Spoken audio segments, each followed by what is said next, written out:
Welcome to NEET strategy தமிழா. நான் உங்க KL ma'am. நாம வந்து ஹியூமன் பிசியாலஜி அந்த யூனிட்ல இருக்கோம் இல்லைங்களா? ஹியூமன் பிசியாலஜில வந்து உங்களுக்கு 12 கேள்விகள் வரைக்கும் வரும். 48 மார்க் தரக்கூடிய ஒரு யூனிட்டா இருக்கு. அந்த யூனிட்ல நாம பார்க்கக்கூடிய ஒரு சாப்டர் தான் லோகோமோஷன் அண்ட் மூவ்மெண்ட். அப்படின்னா என்ன? இடப்பெயர்ச்சி அப்படின்னு நம்ம சாதாரணமா சொல்லுவோம் இல்லைங்களா? சோ எதுக்காக நம்ம ஒரு இடத்துல இருந்து இன்னொரு இடத்துக்கு போறோம்? காலையில நீங்க எதுக்காக எழுந்து ஸ்கூலுக்கு போயிருப்பீங்க, இல்ல இப்ப காலேஜ் போறவங்களா இருப்பீங்க. எதுக்கு போறோம்? சோ அங்க போய் நம்ம படிக்கணும் அப்படின்றதுக்காக. இல்ல ரொம்ப பசிக்கிறது அப்படின்னா நம்ம என்ன செய்வோம்? ஹோட்டல்ல சாப்பிடுறோம். அதுக்கு போனா உணவுக்காக போறோம் அப்படின்னு சொல்லுவோம். சோ ஏதோ ஒரு தேடிட்டு நம்ம போறோம் அப்படின்னா ஒரு இடத்துல இருந்து இன்னொரு இடத்துக்கு உணவுக்காகவோ அல்லது ஷெல்டருக்காகவோ அல்லது பிரீடிங்காகவோ அந்த விலங்கினங்கள் ஒரு இடத்துல இருந்து இன்னொரு இடத்துக்கு போறது இல்லையா? அத பத்தி தான் நம்ம இந்த சாப்டர்ல பார்க்க போறோம். வாங்க பார்க்கலாம். சரிங்களா?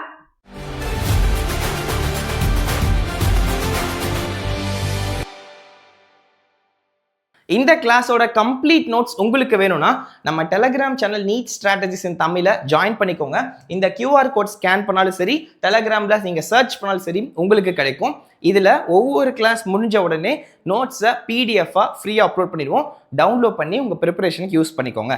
அண்ட் நம்ம TNVK கோர்ஸ்ல கம்ப்ளீட்லி ஃப்ரீயா டெஸ்ட் சீரிஸ் கொடுத்துட்டு இருக்கோம். Chapter wise test, part syllabus test, grand test, full syllabus test, இது எல்லாத்தையுமே நீங்க ஃப்ரீயா என்ரோல் பண்ணிக்கிறதுக்கு இந்த QR கோடை ஸ்கேன் பண்ணிக்கோங்க.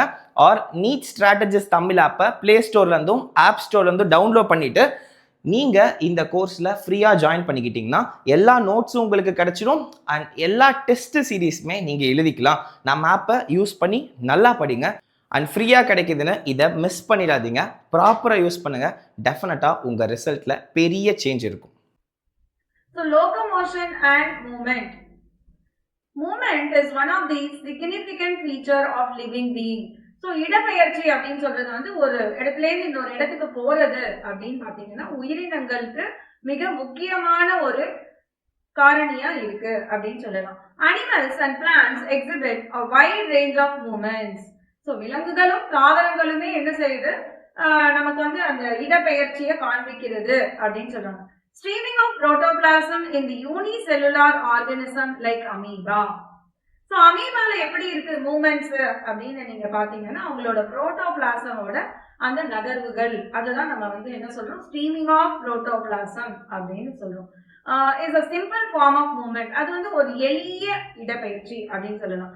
Movement of cilia, flagella and tentacles shown by many organisms. மற்ற உயிரினங்கள் எல்லாமே எப்படி காமிக்கிறது அப்படின்னு பாத்தீங்கன்னா அவங்களோட சீலியாக்கள் மூலமாகவோ அல்ல டென்டக்கல்ஸ் மூலமோ இல்லைன்னா பிளாஜெல்லா மூலமாவோ இடப்பெயர்ச்சி காண்பிக்கிறது. Human beings can move limbs, jaw, eyelids and tongue. இப்ப நாம என்னெல்லாம் பேசுறோம்? பேசும்போது வாய் அசையுது இல்லையா? ஜா, கண்கள் அசைகிறது. அதுக்கப்புறமா வந்து நம்மளோட நாக்கோட அசைவா இருக்கலாம், இல்ல நம்மளோட நடை. அப்போ வந்து இதெல்லாம் எழுதும் போது இதெல்லாம் நம்ம என்ன பண்றோம் அப்படின்னு பாத்தீங்கன்னா அசைவுகள் கொடுக்கிறோம் அப்படின்னு சொல்றாங்க. Some of the movements result in a change of place or location. So சில இயக்கங்கள் அப்படின்னு நீங்க பார்க்கும்போது அது என்ன ஆகுது? ஒரு இடத்திலேருந்து இன்னொரு இடத்துக்கே மாற்றம் அடைகிறது. இப்ப இலை வந்து என்ன பண்ணும்? வெறும் காத்துல வந்து ஃபிளட்டரிங் அந்த இடத்துலயே கொஞ்சம் ஆடும், அவ்வளவுதான். ஆனா நாம என்ன பண்றோம்? காலையில எழுந்து ஸ்கூலுக்கு கிளம்புறோம். அப்போ ஒரு இடத்துல இருந்து இன்னொரு இடத்துக்கு போறோம் இல்லையா? Such a voluntary movements are called locomotion. அந்த மாதிரி இடப்பெயர்ச்சியை தான் நம்ம லோகோமோஷன் அப்படின்னு சொல்றோம். Walking, running, climbing, flying and swimming. So இதெல்லாம் உங்களுக்கு உதாரணம் தெரியாது. நடக்கிறதா இருக்கலாம், ஓடுறது, தொங்குறது அல்லது நீச்சல் அடிப்பது. All some forms of locomotory movements. இது எல்லாமே நம்ம இடப்பெயர்ச்சிகள் அப்படின்னு சொல்றோம். Locomotory structure need not be different from those affecting other types of movements. For example, in paramecium, cilia helps in movements of food through cytopharynx and in locomotion. So parameciumல சீலியாக்கள் என்ன பண்ணுகிறது அப்படின்னு பாத்தீங்கன்னா அதோட அசைவுகள் தான் அந்த உணவை வந்து cytopharynxல கொண்டு போய் சேர்க்குது அப்படின்னு நம்ம பாக்குறோம். As well, hydra can use tentacle for capturing its prey and also use them for locomotion. ஹைட்ராக்கள் என்ன செய்கிறது அப்படின்னு பாத்தீங்கன்னா அந்த டென்டக்கல்ஸ் மூலமா உணவை வந்து சேகரிச்சு உணவை கடத்துகிறது. அது தவிர அவங்களோட இடப்பெயர்ச்சிக்கு அவங்க பயன்படுத்திக்கிறாங்க அப்படின்னு சொல்லியிருக்காங்க. We use limbs for change in body posture and locomotion.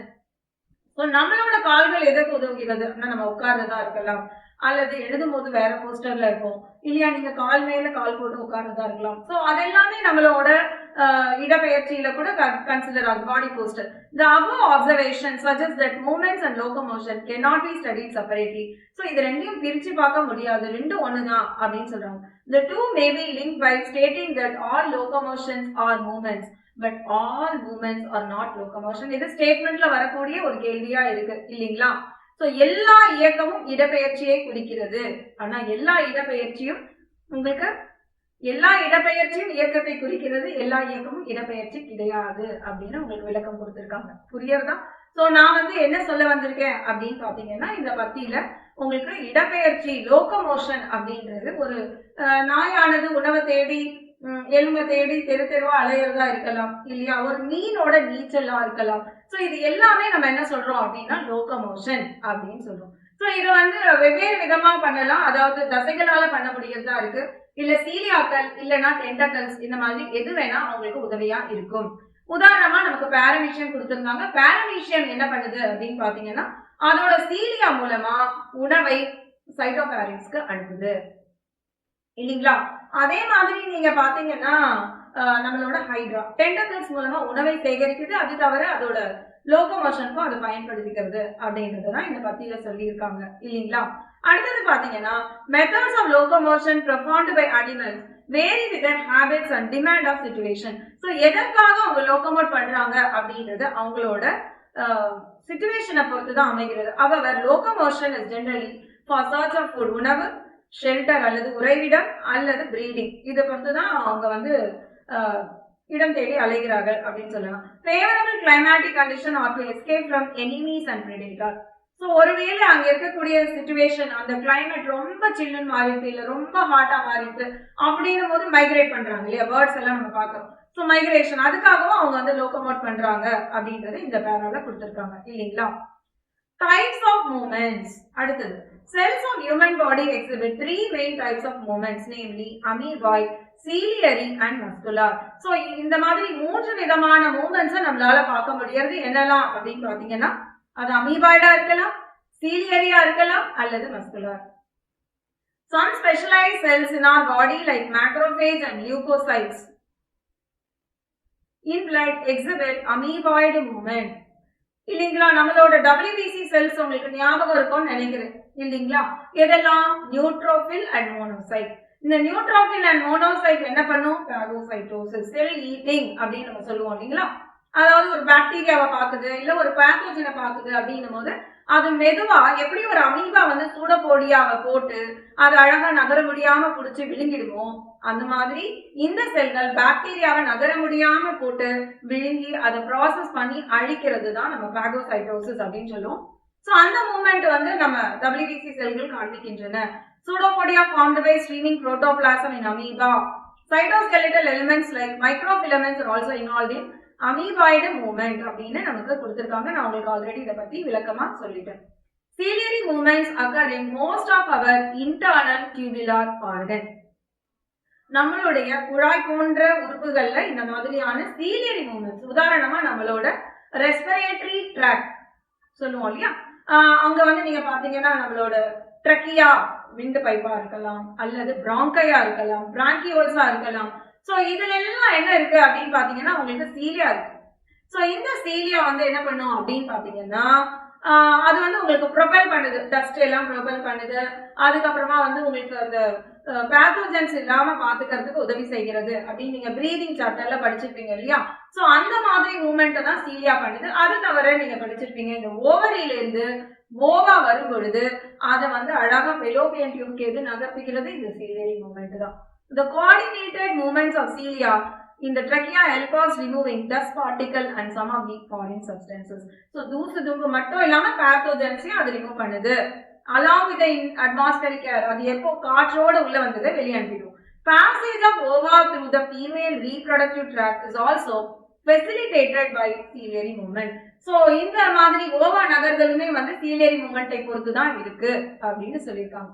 So இந்த ரெண்டு பத்தியும் உங்களுக்கு புரிஞ்சிருக்கும் அப்படின்னு நம்புறேன். முதல்ல நம்ம பார்த்தது வந்து அமீபாய்டு மூவ்மெண்ட், அது யார் பண்றாங்க, நியூட்ரோபில் அண்ட் மோனோசைட் பண்றாங்க. இந்த நியூட்ரோபிலும் மோனோசைட்டும் எப்படி பண்றாங்க, எப்படி ஒரு அமீபா சூடோபோடியாவை போட்டு பேத்தோஜன் நகராம புடிச்சுக்கிட்டு அழிக்குதோ அதே மாதிரி ஒரு பாக்டீரியா இல்ல ஏதோ ஒரு பேத்தோஜன் இது நகர முடியாம உள்ள போட்டு அதை ப்ராசஸ் பண்ணி அழிச்சுடுறது. இதை நம்ம என்ன சொல்லுவோம், பாகோசைட்டோசிஸ் அப்படின்னு சொல்லுவோம் இல்லையா? உங்களுக்கு புரியறதா? அதே மாதிரி சீலியரி மூமெண்ட் நம்ம விண்டு பைப்பா இருக்கலாம், அதுலது நம்மளோட ஓவரி டு ஃபெலோபியன் டியூபா இருக்கலாம். இங்கெல்லாம் நகர்தல் எப்படி நடக்கிறது அப்படின்னு பாத்தீங்கன்னா பெரும்பாலும் சீலியானாலதான் நடக்கிறது அப்படின்றத இந்த 2 பேரா சொல்லியிருக்கு இல்லைங்களா? அடுத்தது நீங்க பாத்தீங்கன்னா movement of our limbs, jaw and tongues, நம்ம நடக்கிறது பேசுறது இதெல்லாமே ரெக்வயர் மஸ்குலார் மூவ்மெண்ட், தசைகளினால் சாத்தியம். The contractile property of muscle are effectively used for locomotion. So இது எதற்காக யூஸ் ஆகுதுன்னா நம்ம ஒரு இடத்துல இருந்து இன்னொரு இடத்துக்கு போறோம். Other movements by human being and majority of multicellular organism. So இது வந்து நமக்கு வந்து மனிதர்களுக்கு மட்டும் இல்லாம மற்ற பல செல் உயிரினங்கள் மல்டிசெல்லார் ஆர்கானிசம்க்கு இது பெரும்பாலும் உதவியா இருக்கு அப்படின்னு சொல்றாங்க. Locomotion requires a perfect coordinated activity of muscle, skeletal and neural system. So ஒரு இடத்துல இருந்து நம்ம எழுந்து இன்னொரு இடத்துக்கு போனோம் அப்படின்னா எதெல்லாம் தேவைப்படுது? மசில்ஸ் தேவைப்படுது, போன்ஸ் தேவைப்படுது, நர்வ்ஸ் தேவைப்படுது. 3 சிஸ்டமும் ஒன்னா சேர்ந்து வேலை செஞ்சாதான் நம்ம வந்து ஒரு பேனாவை எடுத்து எழுத முடியும், இல்லைன்னா முடியாது அப்படின்னு சொல்லியிருக்காங்க. In this chapter, you will learn about the type of muscle, their structure, mechanism of their contraction, important aspects of skeletal system. இந்த சாப்டர்ல நம்ம என்ன பார்க்க போறோம்னா தசைகள், அதோட ஸ்ட்ரக்சர், அதோட வேலை செய்யும் திறன் மற்றும் அந்த எலும்பு மண்டலம், இதை பத்தி தான் நம்ம விளக்கமா பார்க்க போறோம். ஸோ இந்த முன்னுரை உங்களுக்கு புரிஞ்சிருக்கும் அப்படின்னு நான் நம்புறேன். வாங்க நம்ம வந்து இப்போ மசில்ஸை பத்தி பார்க்கலாம். தசைகள் இல்லையா? So muscles அப்படின்றது you have studied in chapter 8 that cilia and flagella are outgrowth of the cell membrane. Flagella movement helps in swimming of spermatozoa, maintenance of water current in canal system of sponges and in locomotion of protists like euglena. So நம்ம வந்து செல் the unit of லைஃப்ல படிச்சிருப்போம். அது எங்க form ஆகுது அப்படின்னு பாத்தீங்கன்னா out growth of the cell membrane அப்படின்னு நீங்க படிச்சிருப்பீங்க இல்லீங்களா? இப்போ இந்த சீலியா அண்ட் பிளாஜெல்லாவோட யூசஸ் கொடுத்திருக்காங்க. இப்ப நீங்க பாத்தீங்கன்னா இந்த பிளாஜெல்லா மூவ்மெண்ட்னாலதான் ஸ்பெர்ம் மூவ் ஆகிறது அந்த ரீப்ரொடக்டிவ் ட்ராக்ல, ஹியூமன் ரீப்ரொடக்ஷன் 12th ஸ்டாண்டர்ட்ல படிப்பீங்க நீங்க. அதே மாதிரி ஸ்பாஞ்சஸ்ல வந்து அந்த செல்ஸ் இருக்கிறதுனாலதான் நம்மளால என்ன பண்ண முடியாது, வாட்டர் கரண்ட்ல மூவ் பண்ண முடியாது அப்படின்னு சொல்லியிருக்காங்க. உங்களுக்கு ஞாபகம் இருக்கு, அனிமல் கிங்டம்ல நீங்க படிச்சிருப்பீங்க, தண்ணீர் உள்ளே சென்று வெளியே வரும் இல்லையா? ஆஸ்ட்ரியா உள்ள போய் ஆஸ்குலம்ல வெளியே வரும் பொழுது அது என்ன பண்ணும், அதுல இருக்கக்கூடிய நியூட்ரியன்ஸ் எடுத்துக்கும், ஆக்சிஜனை எடுத்துக்கும், டெப்ரிஸை வெளியே தரும். ஸோ இது எதனால சாத்தியம் அப்படின்னு பாத்தீங்கன்னா அப்கோர்ஸ் அங்க இருக்கக்கூடிய இந்த மாதிரியான மூவ்மெண்ட்ஸ்னாலதான் சாத்தியம் இல்லைங்களா? Muscles specialised tissue of mesodermal origin, கேள்வியில வரலாம். மசில் வந்து எதுல இருந்து உருவாக்கப்படுகிறது அப்படின்னு பாத்தீங்கன்னா மீசோடர்ம்ல இருந்து தான் உருவாக்கப்படுகிறது. About 40 to 50% of the body weight of a human adult is contributed by muscle. So 40ல இருந்து 50% நம்மளோட எடை எதுல இருந்து வருது அப்படின்னு பாத்தீங்கன்னா மசில்ஸ்ல இருந்து தான் வருது. They have special property like excitability, contractility, extensibility and elasticity.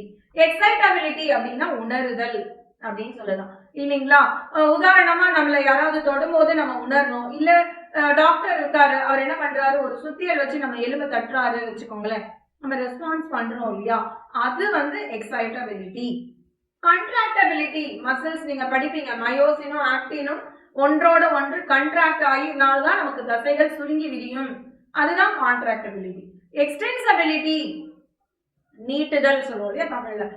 எக்ஸ்டென்சபிலிட்டி அப்படின் போது இப்ப நீங்க யோகாலாம் செய்றீங்கன்னு நினைச்சுக்கோங்களேன், அந்த டைம்ல வந்து நல்லா எக்ஸ்டெண்ட் பண்ணீங்கல்ல உங்களோட மசில்ஸ் எல்லாம் நல்லா, அந்த மாதிரி எக்ஸ்டெண்ட் பண்ணி திருப்பி அது பழைய நிலைமைக்கு வரும். இலாஸ்டிசிட்டி அப்படின்றது நீங்க படிச்சிருப்பீங்க, ரப்பர்லாம் என்ன ஆகும், நீங்க எக்ஸ்டெண்ட் பண்றீங்க அப்படின்னா எக்ஸ்டெண்ட் ஆகி அதுக்கப்புறம் இதுவாகுது இல்லையா, coming back to the normal condition, அது இலாஸ்டிசிட்டி அப்படின்னு சொல்லுவோம். Muscles are been classified using different criteria. So இதை பல விதமா நம்ம கிளாஸிஃபை பண்றோம். எப்படி அப்படின்னு பாத்தீங்கன்னா அதோட லொகேஷன் எங்க இருக்கு அதை பொறுத்து, அப்பியரன்ஸ் அதோட பார்க்கறதுக்கு அது எப்படி இருக்கு, கீழே பிரான்ச்சா இருக்கா, அன்பிரான்ச்சா இருக்கா, ஒரு நியூக்ளியஸ் இருக்கா, நிறைய நியூக்ளியஸ் இருக்கா, அதெல்லாம் பொறுத்து. And nature of regulation of their activities, அதோட வேலை. Based on the location, 3 types. அதோட இடத்தை பொறுத்து skeletal, visceral and cardiac பிரிக்கிறோம். So இந்த பத்தியில நம்ம என்ன படிச்சோம் அப்படின்னு பாத்தீங்கன்னா flagellar movement அதை பத்தி படிச்சோம். flagellar movement spermatozoaவோட நகர்வுக்கு உதவி செய்கிறது அப்படின்னு நம்ம பார்த்தோம். அதே மாதிரி யூக்ளினால நம்ம வந்து அதோட movement because of the flagella. மனிதர்களுக்கு பெரும்பாலும் எது உதவி செய்கிறது அப்படின்னு பாத்தீங்கன்னா தசைகள். அது எங்கேருந்து ஆரிஜின் ஆகுது? மீசோடா. அதோட வெயிட் எவ்வளோ? 40 to 50% of our body weight மசில்ஸ்னாலதான் ஆனது. இது எப்படி வகைப்படுத்துறோம் அப்படின்னு பாத்தீங்கன்னா அதோட இருப்பிடம், லொகேஷன், அல்லது அதோட செயல்திறன், அது என்ன வேலை செய்யுது, எப்படி வேலை செய்யுது, அதோட அமைப்பு, ஸ்ட்ரக்சர், இதெல்லாம் பொறுத்துதான் நம்ம வந்து வகைப்படுத்துறோம் அப்படின்னு இங்க கொடுத்துருக்காங்க. உங்களுக்கு இந்த டாபிக் புரிஞ்சிருக்கும் அப்படின்னு நான் நம்புறேன். சரிங்களா? இதுல உங்களுக்கு கேள்வியா வரக்கூடிய பார்ட் என்னவா இருக்கும்? மீசோடாமல் இன் ஆரிஜின் அது வந்து வரலாம் இல்லைங்களா? அண்ட் எவ்வளவு எடை? 40-50% அப்படின்றதையும் நீங்க ஞாபகம் வச்சுக்கோங்க. அடுத்தது நீங்க பாத்தீங்கன்னா skeletal muscle. இந்த வகைகளை நம்ம பார்க்க போறோம். closely associated with the skeletal components of the body. So எலும்போட ஒட்டி உறவாடக்கூடிய ஒரு மசில் எது அப்படின்னு பாத்தீங்கன்னா skeletal muscle இல்லைங்களா? they have, நீங்க ஜஸ்ட் யோசிச்சு பாருங்களேன், நம்ம உடம்புல வந்து இந்த போன்ஸ் மட்டும் இல்ல அப்படின்னு நினைச்சுக்கோங்களேன், வெறும் தசை தான் இருக்கு ஒட்டிக்கிட்டேன்னா நம்ம வந்து கார்பெட் மாதிரி இருப்போம்ல, நம்மள அழகா மடிச்சு கபர்ல வச்சிடலாம், அந்த மாதிரி இருக்கும். ஆனா இந்த எலும்புகள் இருக்கிறதுனாலதான் நமக்கு ஒரு ஸ்ட்ரக்சர் கிடைக்கிறது. இந்த எலும்போட தசைகளும் ஒட்டி இருக்கு அப்படின்னு சொல்லியிருக்காங்க. they have striped appearance under the microscope and hence called striated muscle இல்லைங்களா? சோ அவங்க வந்து கோடு கோடா ஸ்ட்ரைப்டுனா அப்படிதானே சொல்லுவாங்க, அந்த மாதிரி ஒரு அப்பியரன்ஸ்ல இருக்காங்க. அதனால அவங்கள வந்து striated muscle அப்படின்னு சொல்லுவோம். the activity under the voluntary control of the nervous system. So இது வந்து எதனோட கண்ட்ரோல்ல வருது அப்படின்னு பாத்தீங்கன்னா நர்வஸ் சிஸ்டம் கண்ட்ரோல்ல வருது. ஆனா வாலண்டரி ஆக்டிவிட்டி நம்ம நினைக்கும் போது நம்ம செய்யறோம் இல்லைங்களா? சோ நம்ம வந்து கை தூக்குறதா இருக்கலாம், எழுதுறதா இருக்கலாம், அல்லது நடக்கிறதா இருக்கலாம், ஜம்ப் பண்றதா இருக்கலாம், ஜாகிங்கா இருக்கலாம். சோ இந்த ஆக்டிவிட்டி எல்லாமே skeletal muscleனால நடக்கக்கூடியது. they are known as voluntary muscle too. அதனால இவங்களுக்கு என்ன பேர் வைக்கிறாங்க? voluntary muscle. நம்ம விருப்பப்படி நம்ம செய்ய முடியும். they are primarily involved in locomotor action. நான் சொன்ன மாதிரி நடக்கிறது, ஓடுறது, ஜம்ப் பண்றது இதெல்லாம் இல்லையா? and change of body posture, உட்காருது, தூங்குறது, all that body posture. So skeletal மசில்ன்றது என்னன்னு உங்களுக்கு இப்போ புரிஞ்சிருக்கும். அது வந்து போனோட ஒட்டி இருக்கக்கூடிய மசிலை நம்ம என்ன சொல்றோம்னா ஸ்கெலிட்டல் மசில் அப்படின்னு சொல்றோம் இல்லைங்களா? இந்த ஸ்கெலிட்டல் மசில் வந்து வாலண்டரி இன் ஆக்ஷன், நம்ம விருப்பத்துக்கு ஏற்ற மாதிரி வேலை செய்யும். அதனால என்ன பண்ண முடியாது? நம்மளால ஓட முடியும், ஜாகிங் பண்றோம், அல்ல ரன்னிங், ஸ்விம்மிங், இது வந்து லோகோமோஷன் அப்படின்னு கன்சிடர் பண்ணிக்கிறோம். அது தவிர இந்த வாலண்டரி மசில் அப்படின்னும் இதுக்கு பேர் வைக்கிறோம் இல்லைங்களா? அண்ட் பாடி போஸ்டர் சேஞ்ச் ஆகிறது, தலைக்கீழா கூட நிற்கும் இல்லையா? யோகாலாம் பண்றவங்களுக்கு தெரியும். visceral muscle are located in the inner walls of hollow visceral organs of the body like alimentary canal, reproductive tract, etc. So எங்கெல்லாம் நமக்கு விசரல் மசில் வருது அப்படின்னு பாத்தீங்கன்னா நம்மளோட டைஜஸ்டிவ் சிஸ்டம், ரீப்ரொடக்டிவ் சிஸ்டம். உங்களுக்கு அனாட்டமி கொஞ்சம் ஞாபகம் இருந்ததுன்னா அந்த ரீப்ரொடக்டிவ் சிஸ்டம்ல அந்த ஹியூமன் ஃபீமேல் ரீப்ரொடக்டிவ் சிஸ்டம்ல நீங்க பாத்தீங்கன்னா ஃபண்டஸ் எழுதிருப்பாங்க லேபிள், நம்மளோட 12th NCERT இருக்கு. அதே ஃபண்டஸ் மசில் தான் நம்மளோட ஸ்டமக்லயும் இருக்கும். ஸோ ரெண்டும் அதே தான், smooth muscle. they do not exhibit any striation. அவங்களுக்கு கோடுகள் போன்ற அமைப்பு இல்லை இல்லைங்களா? hence they are called smooth muscle. அதனால அவங்கள நம்ம என்னன்னு சொல்றோம்? ஸ்மூத் மசில் அப்படின்னு சொல்றோம். நல்ல மெத்தமெட்டிக்கல் இருக்காங்க இல்ல? their activity are not under the voluntary control of the nervous system. So இவங்களோட ஆக்டிவிட்டி வந்து நர்வஸ் சிஸ்டம் கண்ட்ரோலில் இல்லை. and they are known as involuntary muscle. இவங்க வந்து involuntary muscle, அவங்க தன்னிச்சையாக இயங்கக்கூடியவர்கள். நாம போய் யாராவது ஸ்டமக் கமான் இப்ப நீ டைஜஸ்ட் பண்ணலாம் அப்படின்னு சொல்ல முடியுமா? அது உணவு உள்ள போன பிறகு அதுவா கண்ட்ராக்ட் ஆகி அப்பதான் சைனா ஃபார்ம் பண்ணும் அப்படின்றத நீங்க சின்ன வகுப்புலயே படிச்சிருப்பீங்க இல்லையா? அந்த மாதிரி தான் நடக்கிறது. இங்க வந்து பாத்தீங்கன்னா இதை வந்து நம்ம வந்து ஆர்டர் பண்ண முடியாது. இப்ப நீங்க நியூரல் கோஆர்டினேஷன்ல படிச்சிருப்பீங்க, இம்பல்ஸ் வந்துட்டு அசிட்டல் கோலைன் போனதுக்கு அப்புறம் தான் நம்ம எதுனாலும் பண்றோம் அப்படின்னு. இங்க அப்படி நடக்காது இல்லையா? வாய்ப்பில்லை ராஜா அப்படின்னு சொல்றாங்க. Example, the transportation of food through digestive tract and gametes through genital tract. இது எல்லாமே நம்மளோட கண்ட்ரோலில் கிடையாது.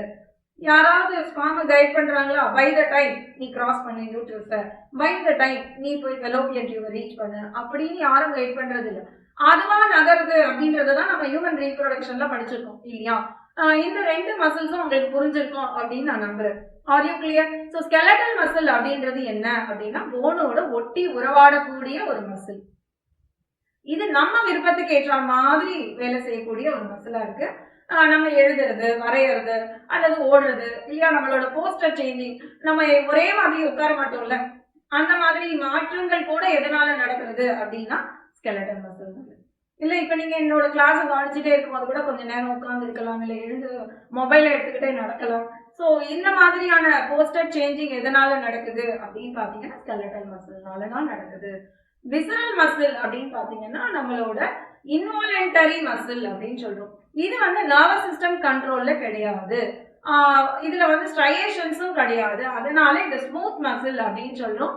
அண்ட் உதாரணம் பாத்தீங்கன்னா நம்மளோட டைஜஸ்டிவ் சிஸ்டம்ல வரக்கூடிய மசில்ஸா இருக்கலாம், அல்லது நம்மளோட ரீப்ரொடக்டிவ் சிஸ்டம்ல வரக்கூடிய மசில்ஸா இருக்கலாம். நம்ம பார்த்தோம், உங்களுக்கு புரிஞ்சிருக்கும் நம்புறேன் குழந்தைகளை. அடுத்த டாபிக் நம்ம போகலாம். As the name suggest, cardiac muscles are the muscles of the heart இல்லையா. இது இதயத்தில் மட்டுமே எக்ஸ்க்ளூசிவா இருக்கு. எக்ஸ்க்ளூசிவா யார் இருக்காங்கன்னு எனக்கு தெரியாது, மசில்ஸ் இருக்கு அது எனக்கு தெரியும். Many cardiac muscle cells assemble in a branching pattern to form a cardiac muscle. So cardiac மசில்ல நீங்க கவனிக்க வேண்டிய ஒரு வார்த்தை என்ன அப்படின்னு பாத்தீங்கன்னா இட் இஸ் பிரான்ச்சிங் பேட்டர்ன் இல்லையா. ஸோ நம்ம ஸ்கெலிட்டல் மசில்லையோ ஸ்மூத் மசில்லையோ அதை நம்ம பார்க்கல. பட் இங்க பாத்தீங்கன்னா இங்க assemble in a branching pattern to form cardiac muscle. அது அப்போ உங்களுக்கு பிரான்ச்சஸ் எப்படி ஒரு மரத்துல உங்களுக்கு கிளைகள் வருதோ அந்த மாதிரி இங்க வந்து உங்களுக்கு பிரான்ச்சஸ் இருக்கு மசில் தசை நார்கள்ல அப்படின்றத நீங்க புரிஞ்சுக்கலாம். Based on the appearance cardiac muscles are striated. இதுவும் ஸ்ட்ரையேட்டட் தான். They are involuntary. ஸோ இது ரெண்டும் கடவுள் பாதி மிருகம் பாதி கலந்து செய்த கலவை மாதிரி ஸ்கெலிட்டல் மசிலும் ஸ்மூத் மசிலும் சேர்ந்து செய்த கலவை தான் கார்டியாக் மசில். ஸ்கெலிட்டல் மசில் மாதிரி ஸ்ட்ரையேஷன்ஸ் இருக்கும், ஸ்மூத் மசில் மாதிரி இன்வாலண்டரி. புரியுதா? அதோட தனித்துவம் என்ன அப்படின்னு பாத்தீங்கன்னா branching. So does not control their activities directly. So nervous system இதை வந்து கண்ட்ரோல் பண்ண முடியாது. தே ஆர் ஆல்சோ இன்வாலண்டரி இல்லைங்களா. உங்களுக்கு இப்போ இந்த டைப்ஸ் எல்லாம் புரிஞ்சிருக்கும் அப்படின்னு நான் நம்புறேன். அடுத்து நம்ம பார்க்கலாம், let us examine a skeletal muscle in detail. ஒரு மசில் எடுத்துக்கலாம், அதை வந்து நம்ம டீடைலா பார்க்கலாம் to understand the structure and mechanism of contraction, எப்படி அந்த கண்ட்ராக்ஷன் நடைபெறுகிறது அப்படின்னு. Each organised skeletal muscle in our body is made up of number of muscle bundle or fascicles. So நம்ம உடம்புல பாத்தீங்கன்னா நிறைய மசில் பண்டில் ஃபார்ம்ல இருக்கு. அதுக்கு இன்னொரு பெயர் நம்ம என்ன சொல்றோம், fascicle. held together in a common collagenous connective tissue layer called fascia. இந்த பண்டல்ஸ் எல்லாம் எப்படி ஒரு பண்டல் இருக்குப்பா, நிறைய பண்டலா அடுக்கி வச்சிருக்கோம். இந்த பண்டல் எல்லாம் எப்படி கனெக்ட் ஆயிருக்கு அப்படின்னு பாத்தீங்கன்னா அதுக்கு ஒரு கொலாஜினஸ் டிஷ்யூ இருக்கு நடுவில். அந்த டிஷ்யூவோட பேர் நம்ம என்ன சொல்றோம், fascia அப்படின்னு சொல்றோம். உங்களுக்கு கான்செப்ட் புரியாதுன்னு நினைக்கிறேன். நீங்க அசியம் பண்ணிக்கோங்களேன், நம்ம புரிஞ்சுக்கிறதுக்காக ஒரு குட்டி படம் போடுறேன். இது ஒரு மசில் பண்டல், இது ஒரு மசில் பண்டல் இல்லைங்களா. இந்த ரெண்டு மசில் பண்டலையும் கனெக்ட் பண்ணக்கூடிய அந்த கொலாஜினஸ் டிஷ்யூவை தான் நம்ம என்னன்னு சொல்றோம், fascia அப்படின்னு சொல்றோம். புரியாதா? சோ அந்த மசில் பண்டல் பேப்பர் பண்டல் மாதிரி யோசிச்சுக்கோங்க, ஒரு ஒண்ணா அடுக்கி இருக்கு. அதுக்கு பேர் நம்ம என்ன சொல்றோம், fascicles. அந்த fascicles கனெக்ட் பண்ணக்கூடியதை நம்ம என்னன்னு சொல்றோம், fascia. Each muscle bundle contains number of muscle fiber. So ஒவ்வொரு மசில் பண்டல்லையும் என்ன இருக்கும் அப்படின்னு பாத்தீங்கன்னா நிறைய உங்களுக்கு மசில் ஃபைபர்ஸ் இருக்கு அப்படின்னு சொல்லியிருக்காங்க. உதாரணத்துக்கு நம்ம எப்படி புரிஞ்சுக்கலாம்னா, உங்களுக்கு எல்லாம் இந்த வாழை நார் அப்படின்றது தெரியுமா, எனக்கு தெரியல. இந்த பூ கட்டுறவங்களுக்கு கேட்டீங்கன்னா சொல்லுவாங்க, அந்த வாழை நார் முன்னாடிலாம் அதுலதான் பூ கட்டுவாங்க. பூ தொடுக்கும் போது என்ன பண்ணுவாங்கன்னா அதை உரிப்பாங்க. முதல்ல அது பெருசா இருக்கும் இல்லையா, அதை உரிக்கும் போது அதை விட கொஞ்சம் டயமீட்டர் கம்மியாகும். அந்த டயமீட்டர் கம்மியானது இன்னும் தின்னா அவங்க பண்ணுவாங்க. சோ அந்த மாதிரி தான் நம்மளோட மசில் ஃபைபர். உங்களுக்கு வாய்ப்பு இருந்ததுன்னா நீங்க அந்த வாழை தண்டு அம்மா சமைக்கிறச்ச கூட அந்த நாரை நீங்க பார்க்க முடியும். சோ அந்த மாதிரி தான் நமக்கு இது இருக்கு. So each muscle bundle contains number of muscle fibre. நிறைய ஃபைபர்ஸ் இது உள்ள இருக்கு பண்டலுக்குள்ள, சரிங்களா. சோ மசில் பண்டல்ஸ் அப்படின்றது நமக்கு fasciclesனு நல்லாவே தெரியும். இந்த மாதிரி fascicles நிறைய இருக்கு. அந்த fascicles வந்து எப்படி நம்ம கனெக்ட் பண்ணிருக்கோம், fascia அப்படின்ற கனெக்ஷன்ல நம்ம பண்ணிருக்கோம் இல்லீங்களா. Muscle bundle contains number of muscle fibre. நிறைய அதுல மசில் ஃபைபர் இருக்கு அப்படின்றதையும் நம்ம பார்த்தோம். சோ நீங்க இங்க பார்க்கலாம் படம், இது வந்து fascicles நம்ம சொல்றோம் இல்லீங்களா. சோ இங்க பாத்தீங்கன்னா இது fascicle, muscle bundle நான் சொன்னேன். இந்த மசில் பண்டல் வந்து fascicle. அதுக்கு நடுவுல உங்களுக்கு வந்து அந்த சிவப்பு கலர்ல வந்து உங்களுக்கு ஒரு கொலாஜினஸ் கனெக்ஷன் மாதிரி காமிச்சிருக்காங்க இல்லையா, அப்ப அது என்னவா இருக்கும், fascicles, fascia. சோ sarcolemma நம்ம இன்னும் வரல. பட் sarcolemma அப்படின்றது என்னன்னா, it's a membrane, plasma membrane that covers அப்படின்றது தான் மசில் ஃபைபரை கவர் பண்ணக்கூடியது. blood capillary என்னன்றது உங்களுக்கு நல்லாவே தெரியும். சோ இது வந்து section showing muscle bundle and muscle fibre. So நம்ம தியரி படிக்கும் போதே இந்த டயக்ராமையும் நம்ம ரிவைஸ் பண்ணிக்கிறது ரொம்ப ஈஸி. அதுக்குன்னு ஒரு தனி டைம் நம்ம ஒதுக்கி வைக்கும் போது என்ன பண்ணுவோம்னா கடைசி வரைக்கும் நம்ம பார்க்கவே மாட்டோம். இல்லை நாம அப்படிப்பட்டவங்க. எஸ். சோ அதனால கூடவே சேர்ந்து அதையும் பார்த்துடலாம். இப்போ உங்களுக்கு fascicle அப்படின்றது ஒரு பண்டல் அப்படின்னு நல்லாவே தெரியும். fascia அப்படின்றது கொலாஜினஸ் கனெக்டிவ் டிஷ்யூ அப்படின்றதும் உங்களுக்கு நல்லாவே தெரியும் இல்லீங்களா. இப்ப பாத்தீங்கன்னா muscle fiber is lined by plasma membrane called sarcolemma enclosing sarcoplasm. So muscle fiber வந்து என்ன பண்ணிருக்கோம், இதான் ஃபைபர் வச்சுக்கோங்க, muscle fiber. இத வந்து ஒரு கவரிங் இருக்கு, அந்த கவரிங் பேரு தான் நம்ம என்ன சொல்றோம் அப்படின்னு பாத்தீங்கன்னா sarcolemma அப்படின்னு சொல்றோம் இல்லீங்களா. இந்த sarcolemmaக்கும் அந்த ஃபைபருக்கும் நடுவுல இருக்கக்கூடிய அந்த காம்பனன்ட் நம்ம என்னன்னு சொல்லுவோம், sarcoplasm அப்படின்னு சொல்லுவோம். Are you clear? sarcolemma என்னன்னு தெரியும், sarcoplasm என்னன்னு தெரியும் உங்களுக்கு. அண்ட் மசில் ஃபைபர் ஆல்ரெடி நம்ம படிச்சிட்டோம் இல்லீங்களா. sarcolemma and sarcoplasm. muscle fiber is syncytium as the sarcoplasm contain many nuclei. so syncytium அப்படினா என்ன அர்த்தம், மல்டி நியூக்ளியேட் அப்படின்னு சொல்லுவோம். syncytium நம்ம மசில்ஸ்ல சொல்லுவோம். சீனோசைட்டிக் அப்படின்றது நம்ம ஃபங்கைல எல்லாம் சொல்லி படிச்சிருப்பீங்க நீங்க பயாலஜிக்கல் கிளாசிஃபிகேஷன்ல இல்லீங்களா. சீனோசைட்டிக், வித்தவுட் செப்டே, பைகோமைசிட்டிஸ் அப்படின்னு படிச்சிருப்பீங்க. இங்க சொல்லும் போது மல்டி நியூக்ளியேட்டட் சின்சைட்டியம் அப்படின்ற வார்த்தையில நம்ம மென்ஷன் பண்றோம், ஞாபகம் வச்சுக்கோங்க. The endoplasmic reticulum or sarcoplasmic reticulum of the muscle fiber in the storehouse of calcium ion. So இதுக்குள்ளார உங்களுக்கு ஆக்சுவலி sarcoplasmic reticulum இருக்கு. அந்த sarcoplasmic reticulumல தான் நமக்கு என்ன இருக்கு அப்படின்னு பாத்தீங்கன்னா கால்சியம் அயானை நம்ம ஸ்டோர் பண்ணி வச்சிருக்கோம். இது வந்து உங்களுக்கு கேள்வியா வந்திருக்கு 2023ல. ஸோ இம்பார்ட்டன்டான லைன், அதனால தான் ஹைலைட் பண்ணி வச்சிருக்கோம். ஸோ நல்லா நோட் பண்ணிக்கோங்க. இது வந்து என்னது, சார்கோபிளாஸ்மிக் ரெட்டிகுலம்ல ஆக்சுவலி டிடிபிலார் சிஸ்டம் இருக்கும், அதில் வந்து உங்களுக்கு கால்சியம் ஸ்டோர் ஆயிருக்கு. Sarcoplasmic reticulum of muscle fibre is the store house of calcium ion. அங்கதான் நமக்கு கால்சியம் இருக்கிறது இல்லைங்களா. உங்களுக்கு புரிஞ்சுதான். A characteristic feature of muscle fiber is the presence of large number of parallelly arranged filaments in the sarcoplasm called myofilaments or myofibril.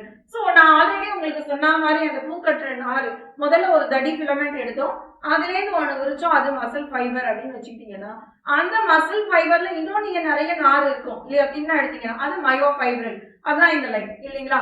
many parallelly arranged myofilaments or myofibrils are present. Each myofibril has alternate dark and light bands on it. ஒரு myofibril எடுத்து பாத்தீங்கன்னா உங்களுக்கு dark and light bands இருக்கு. A detailed study of myofibril has established that the striated appearance is due to distribution pattern of two important protein, actin and myosin. So நம்ம படிச்சோம் இல்லையா, skeletal muscles எல்லாம் striated, நான் கூட சொன்ன கோடு போட்ட சட்டை மாதிரின்னு. அந்த கோடு போட்ட சட்டைக்கான அந்த டிசைன் ஸ்ட்ரையேஷன்ஸ் எதனால வருது அப்படின்னு பாத்தீங்கன்னா ரெண்டு புரோட்டீன் இருக்கு, மயோசின் அண்ட் ஆக்டின். சோ அந்த மயோசின் அண்ட் ஆக்டினால தான் அது வருது அப்படின்னு இந்த லைன்ல சொல்லியிருக்காங்க. உங்களுக்கு இது புரிஞ்சிருக்கும் அப்படின்னு நான் நம்புறேன். R you clear? நான் திரும்ப உங்களுக்கு அந்த படத்தை எக்ஸ்பிளைன் பண்றேன். இதை ரெண்டு லைன் முடிச்சிடலாம். Light band contains actin and it is called I band, whereas the dark band is called A band. So இப்போ வந்து லைட் பேண்ட் நம்ம என்னன்னு சொல்றோம், ஐ பேண்ட் ஒரு ஐசோட்ராபிக் பேண்ட்னு சொல்லுவோம், டார்க் பேண்ட் ஏ பேண்ட் ஒரு அனைசோட்ராபிக் பேண்ட் அப்படின்னு சொல்லுவோம் இல்லைங்களா. இப்போ இதுதான் நம்மளோட மசில் பண்டல். முதல்ல கதையை படிச்சோம் இல்லையா, மசில் பண்டல். இது இன்னொரு மசில் பண்டல், இதுக்கு பேர் நம்ம என்ன சொன்னோம், fascicles. ஞாபகம் இருக்கா? இந்த fasciclesக்கு நடுவுல ஒரு கொலாஜினஸ் டிஷ்யூ இருந்தது கனெக்ஷன், அதுக்கு பேர் நம்ம என்ன சொன்னோம், fascia. இந்த fascicles குள்ளார நம்ம என்ன பார்த்தோம், நிறைய மசில் ஃபைபர் பார்த்தோம் இல்லையா. இப்போ நான் ஒரு மசில் ஃபைபர் எடுத்தேன்னா this is மசில் ஃபைபர். இந்த ஒரு மசில் ஃபைபர் குள்ளார நான் என்ன பார்க்கறேன்னா many thin மயோஃபைப்ரில் ஆர் மயோஃபிலமெண்ட்ஸ். ஸோ இதுக்கு பேர் நம்ம என்ன சொல்றோம்? மயோஃபிலமெண்ட்ஸ் இல்லைங்களா?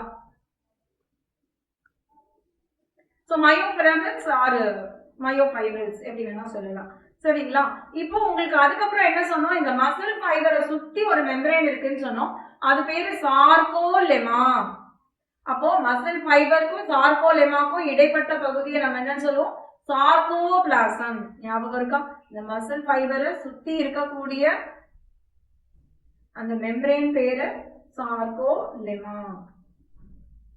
இந்த கேப்புக்கு பேர் வந்து சார்கோபிளாசம். இந்த சார்கோபிளாசம்ல நமக்கு என்ன இருக்குன்னு நம்ம படிச்சோம்? Sarcoplasmic reticulum. சார்கோபிளாஸ்மிக் ரெட்டிகுலம் எதுக்கு உபயோகப்படுகிறது? கால்சியம் ஸ்டோர் பண்ணி வச்சுக்கிறதுக்கு உபயோகப்படுகிறது அப்படின்னு நம்ம பார்த்தோம். R you clear? இது உங்களுக்கு புரிஞ்சிருக்கும் அப்படின்னு நான் நம்புறேன்.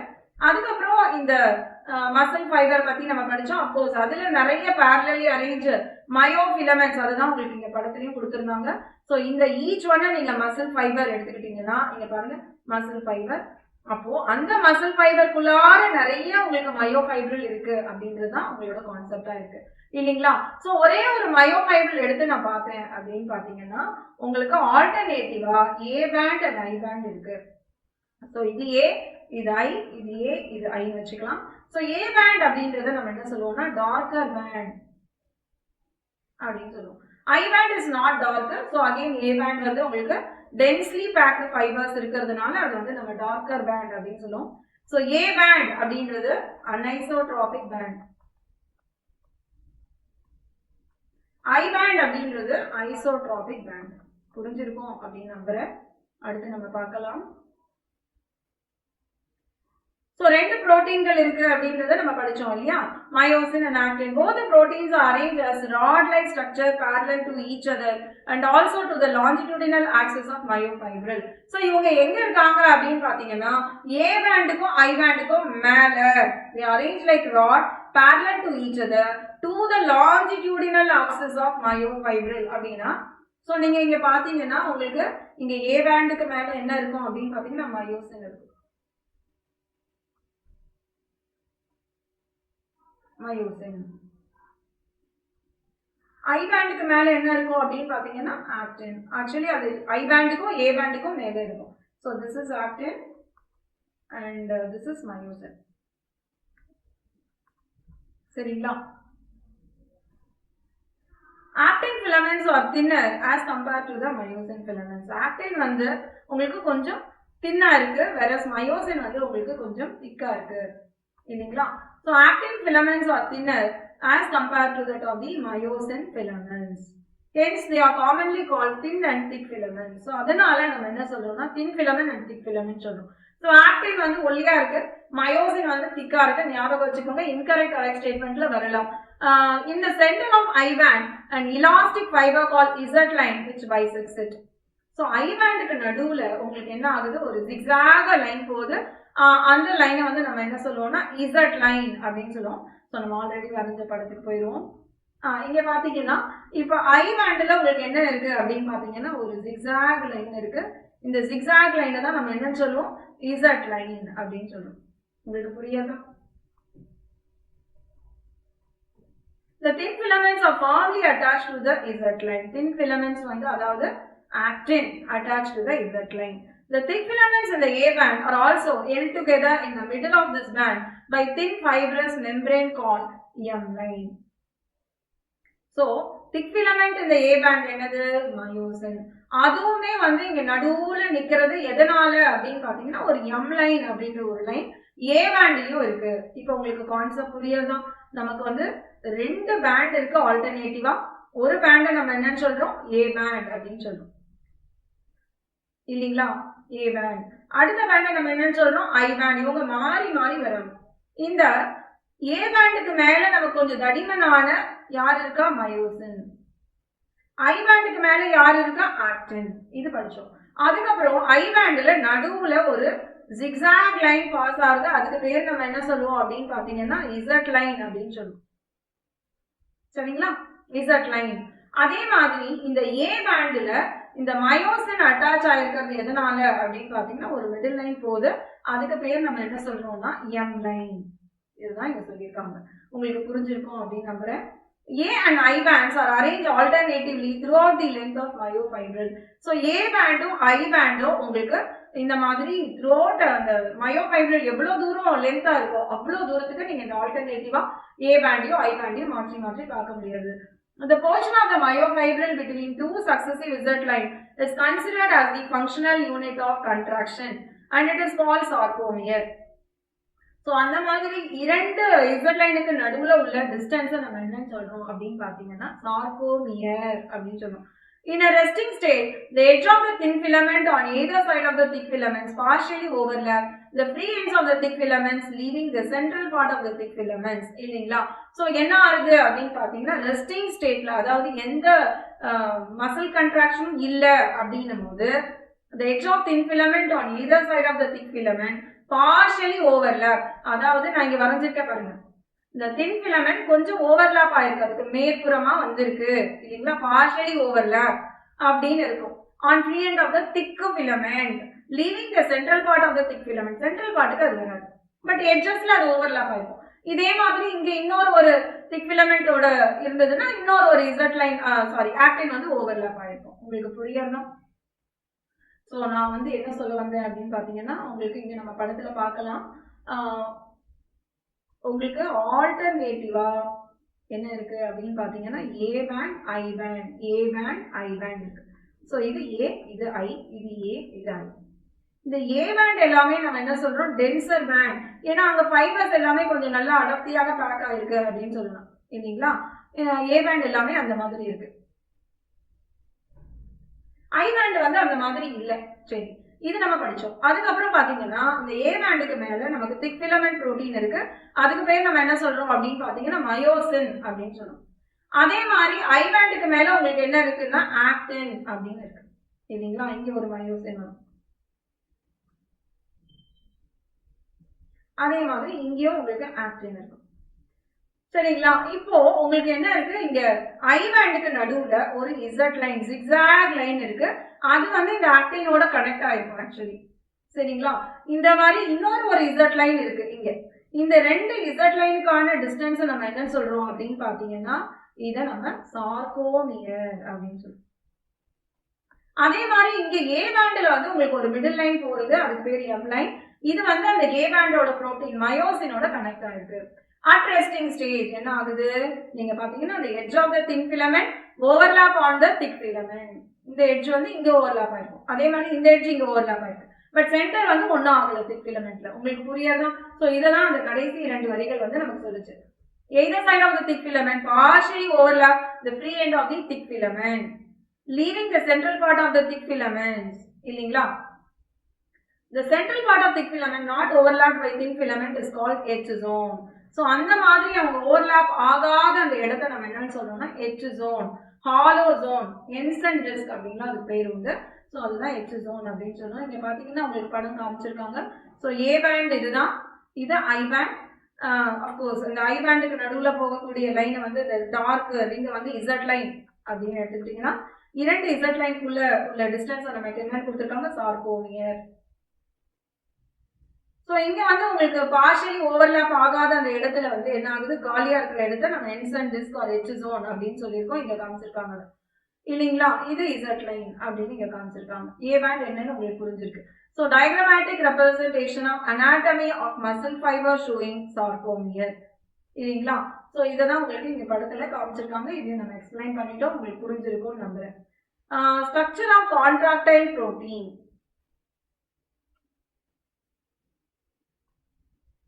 Each actin filament is made up of two F-actin helically wound to each other. Each F-actin is a polymer of monomeric G-actin. So G-actin அப்படின்றது என்ன அப்படின்னு முதல்ல நம்ம பார்த்துடலாம். G-actin அப்படின்றது ஒரு பால், சரியா, இதுதான் G-actin. இப்போ இந்த மாதிரி நான் என்ன பண்றேன், நிறைய பாலை ரெண்டு ரோல அடுக்குறேன். அந்த மாதிரி அடுக்குறதுனா ரெண்டு ரோவை, அதை நான் என்னன்னு சொல்லுவேன் அப்படின்னு பாத்தீங்கன்னா F-actin அப்படின்னு சொல்றேன். சரிங்களா. Two filaments, another protein, tropomyosin also run close to the F-actin throughout its length. இப்போ இதை சுத்தி ஒரு புரோட்டீன் ஃபிலமெண்ட் ரன் ஆகுது. அந்த புரோட்டீனுக்கான பேர் நம்ம என்ன சொல்றோம் அப்படின்னா tropomyosin. A complex protein troponin is distributed at regular interval of the tropomyosin. So இதுல வந்து கொஞ்சம் சரியான இடைவெளி விட்டு ஒரு புரோட்டீன் டிஸ்ட்ரிபியூட் ஆயிருக்கு. அது பேர் நம்ம என்ன சொல்றோம் அப்படின்னு பாத்தீங்கன்னா ட்ரோபோனின். உங்களுக்கு கான்செப்ட் புரியுறதா? உங்ககிட்ட ஒரே ஒரு ஸ்மைலி பால் இருந்ததுன்னா அது ஜி ஆக்டிவ். இந்த மாதிரி நிறைய ஸ்மைலி பாலை 2 ரோவா அடிக்கிட்டீங்க அப்படின்னா அது எஃபெக்டிவ். புரிஞ்சுக்கிறதுக்காக சொல்றேன். அந்த ஸ்மைலி பாலை சுத்தி ஒரு டேப்பை சுத்தி வைக்கிறீங்க ரெகுலரா அப்படின்னா த்ரூஅவுட் த லென்த், அது பேர் நம்ம என்ன சொல்றோம் ட்ரோபோமயோசின்.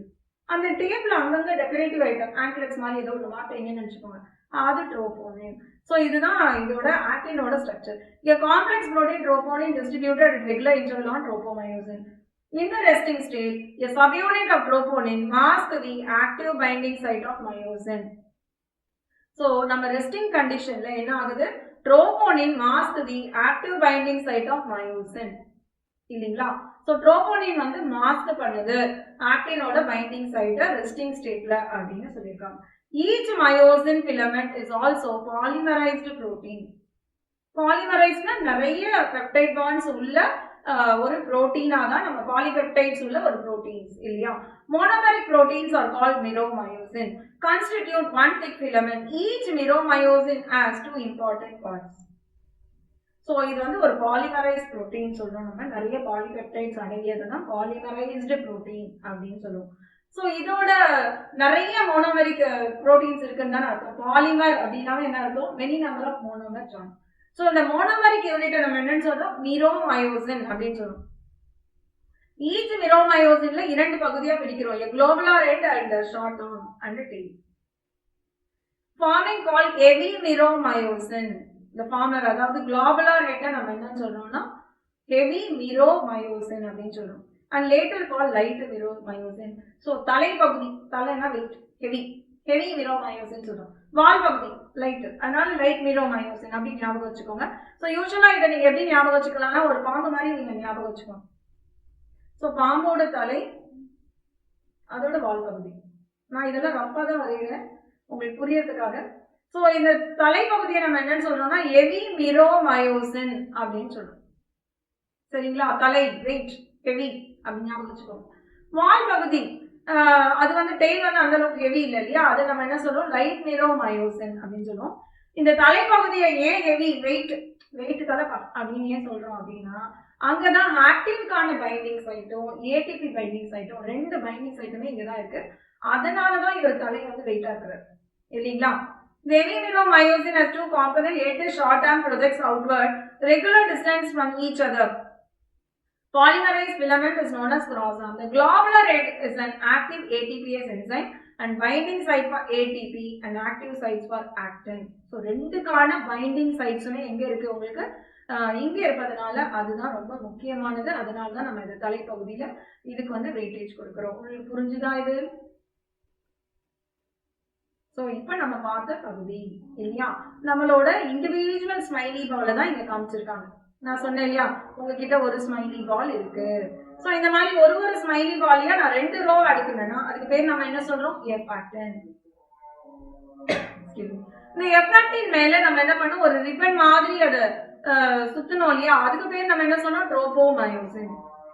அந்த ரிப்பன்ல அங்கங்க ரெகுலர் டிஸ்டன்ஸ்ல நீங்க வச்சதுதான் என்னது, ட்ரோபோனின். இது ஞாபகம் இருக்கா? ஸோ இது ஆக்டின்கான டயக்ராம். அடுத்தது நான் சொன்னது பாம்பு மாதிரி ஞாபகம் வச்சுக்கோங்க அப்படின்னு சொன்னேன். ஸ்னேக்கோட ஹெட் தலை கொஞ்சம் போட்டாருன்னா அவ்வளவுதான், நம்ம தலை காலி ஆயிடும். ஸோ தலை இஸ் வெயிட். ஏன் வெயிட், அங்கதான் நமக்கு ஆக்டின் பைண்டிங் சைட் இருக்கு. லேபிளிங் பார்த்துக்கோங்க. மேல் பக்கமா இருக்கிறது ஆக்டின் பைண்டிங் சைட், சைடு பக்கமா இருக்கிறது ஏடிபி பைண்டிங் சைட்.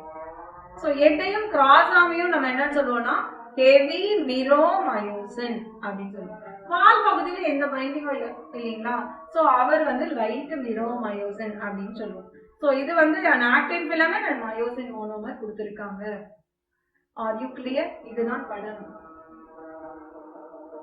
அடுத்து நம்ம பார்க்க போறது mechanism of muscle contraction. Of course இது வந்து எப்ப வந்திருக்கு, phase 2 2024லயும் வந்திருக்கு, 2021லயும் இதுல இருந்து கேள்விகள் நமக்கு வந்திருக்கு அப்படின்னும் போது கவனமா நம்ம பார்க்கக்கூடிய ஒரு டாபிக்கா இருக்கு. Mechanism of muscle contraction is explained by sliding filament theory. எந்த தியரி நமக்கு இது எக்ஸ்பிளைன் பண்ணுது? Sliding filament theory, which states that contraction of muscle fiber take place by the sliding of thin filament over the thick filament. So இது எப்படி நடக்கிறது அப்படின்னு பாத்தீங்கன்னா sliding வந்து உங்களுக்கு எது மேல எது ஸ்லைட் ஆகுது? thin filament over the thick filament. So இதுதான் thick filament வெச்சுக்கோங்க. இது மேல எது ஸ்லைட் ஆகணும்? thin filament ஸ்லைட் ஆகும். ஓகேங்களா? So overlapping of thin filament over the thick filament நம்ம என்ன சொல்றோம்? sliding filament theory ன்னு சொல்றோம் அல்லது mechanism of muscle contraction அப்படின்னு சொல்றோம். சரிங்களா? So muscle contraction is initiated by signal sent by central nervous system. இது முதல் பாயிண்ட். முதல்ல நமக்கு நர்வ்ல இருந்து ஒரு இம்பல்ஸ் வரும். நீ பேனா எடுப்பா, எடுத்து எழுதுப்பா. இம்பல்ஸ் யார்கிட்ட இருந்து வரணும்? சென்ட்ரல் நர்வஸ் சிஸ்டம் கிட்ட இருந்து வரணும். எந்த நர்வ் கண்டக்ட் பண்ணுது? Motor neuron. A motor neuron along with the muscle fiber connected to it constitute a motor unit. The junction between motor neuron and the sarcolemma of muscle fiber is called neuromuscular junction or motor end plate. முதல்ல muscle contraction எங்க ஆரம்பிக்கிறது? இந்த chronological order கொஸ்டினா வரும். Nerve fibre இம்பல்ஸ்ல இருந்து தான். So ஒரு nerve வந்து இம்பல்ஸை கொண்டு வருது. எந்த நர்வ்? Motor neuron. அதுவும் ஒரு மசிலும் மீட் ஆகக்கூடிய அந்த இடத்த நம்ம என்ன சொல்றோம்? நியூரோ மஸ்குலார் ஜங்ஷன் அல்லது மோட்டார் எண்ட் பிளேட் அப்படின்னு சொல்றோம். A neural signal reaching this junction release a neurotransmitter acetylcholine which generates an action potential of the sarcolemma. So இங்க நமக்கு என்ன ஆகுது அப்படின்னு நீங்க பாத்தீங்கன்னா ஆக்சுவலி அந்த இடத்துல இம்பல்ஸ் வந்ததும் ரெண்டாவது உங்களுக்கு ஆக்ஷன் பொட்டன்ஷியல் ஜெனரேட் ஆகுது இல்லைங்களா? ஸோ இதை கூட நீங்க வந்து என்ன வச்சுக்கலாம்? தேர்ட் பாயிண்டா வச்சுக்கலாம். அண்ட் இதை வந்து நீங்க second point neuromuscular junction form ஆகுது அண்ட் தென் அசிடைல்கோலைன் இங்க வந்து ரிலீஸ் ஆகுது. அசிடைல்கோலைன் ரிலீஸ் ஆனா என்ன ஆகுது? ஆக்ஷன் பொட்டன்ஷியல் ஜெனரேட் ஆகுது. This spread the muscle fiber and cause release of calcium ion into the sarcoplasm. அதனால calcium ions எல்லாமே என்ன ஆகுது அப்படின்னு பாத்தீங்கன்னா ரிலீஸ் ஆகுது sarcoplasmல. உங்களுக்கு இதுவரை ஸ்டெப்ஸ் புரியாதா? முதல்ல நமக்கு என்ன ஆகுது? நியூரான்ஸ் வந்து இம்பல்ஸை கேரி பண்ணி வருது. ஸோ ரெண்டாவது என்ன ஆகுது? நியூரானும் ஒரு மசிலும் மீட் பண்ணக்கூடிய அந்த இடத்த நம்ம என்ன சொல்றோம்? நியூரோ மஸ்குலார் ஜங்ஷன் அப்படின்னு சொல்றோம், இல்ல மோட்டார் எண்ட் பிளேட். இந்த இடம் ஏன் இம்பார்ட்டன்ட்? அங்க வந்து நமக்கு என்ன ரிலீஸ் ஆகுறது அப்படின்னு பாத்தீங்கன்னா அசிடைல்கோலைன் வந்து ரிலீஸ் ஆகிறது இல்லைங்களா?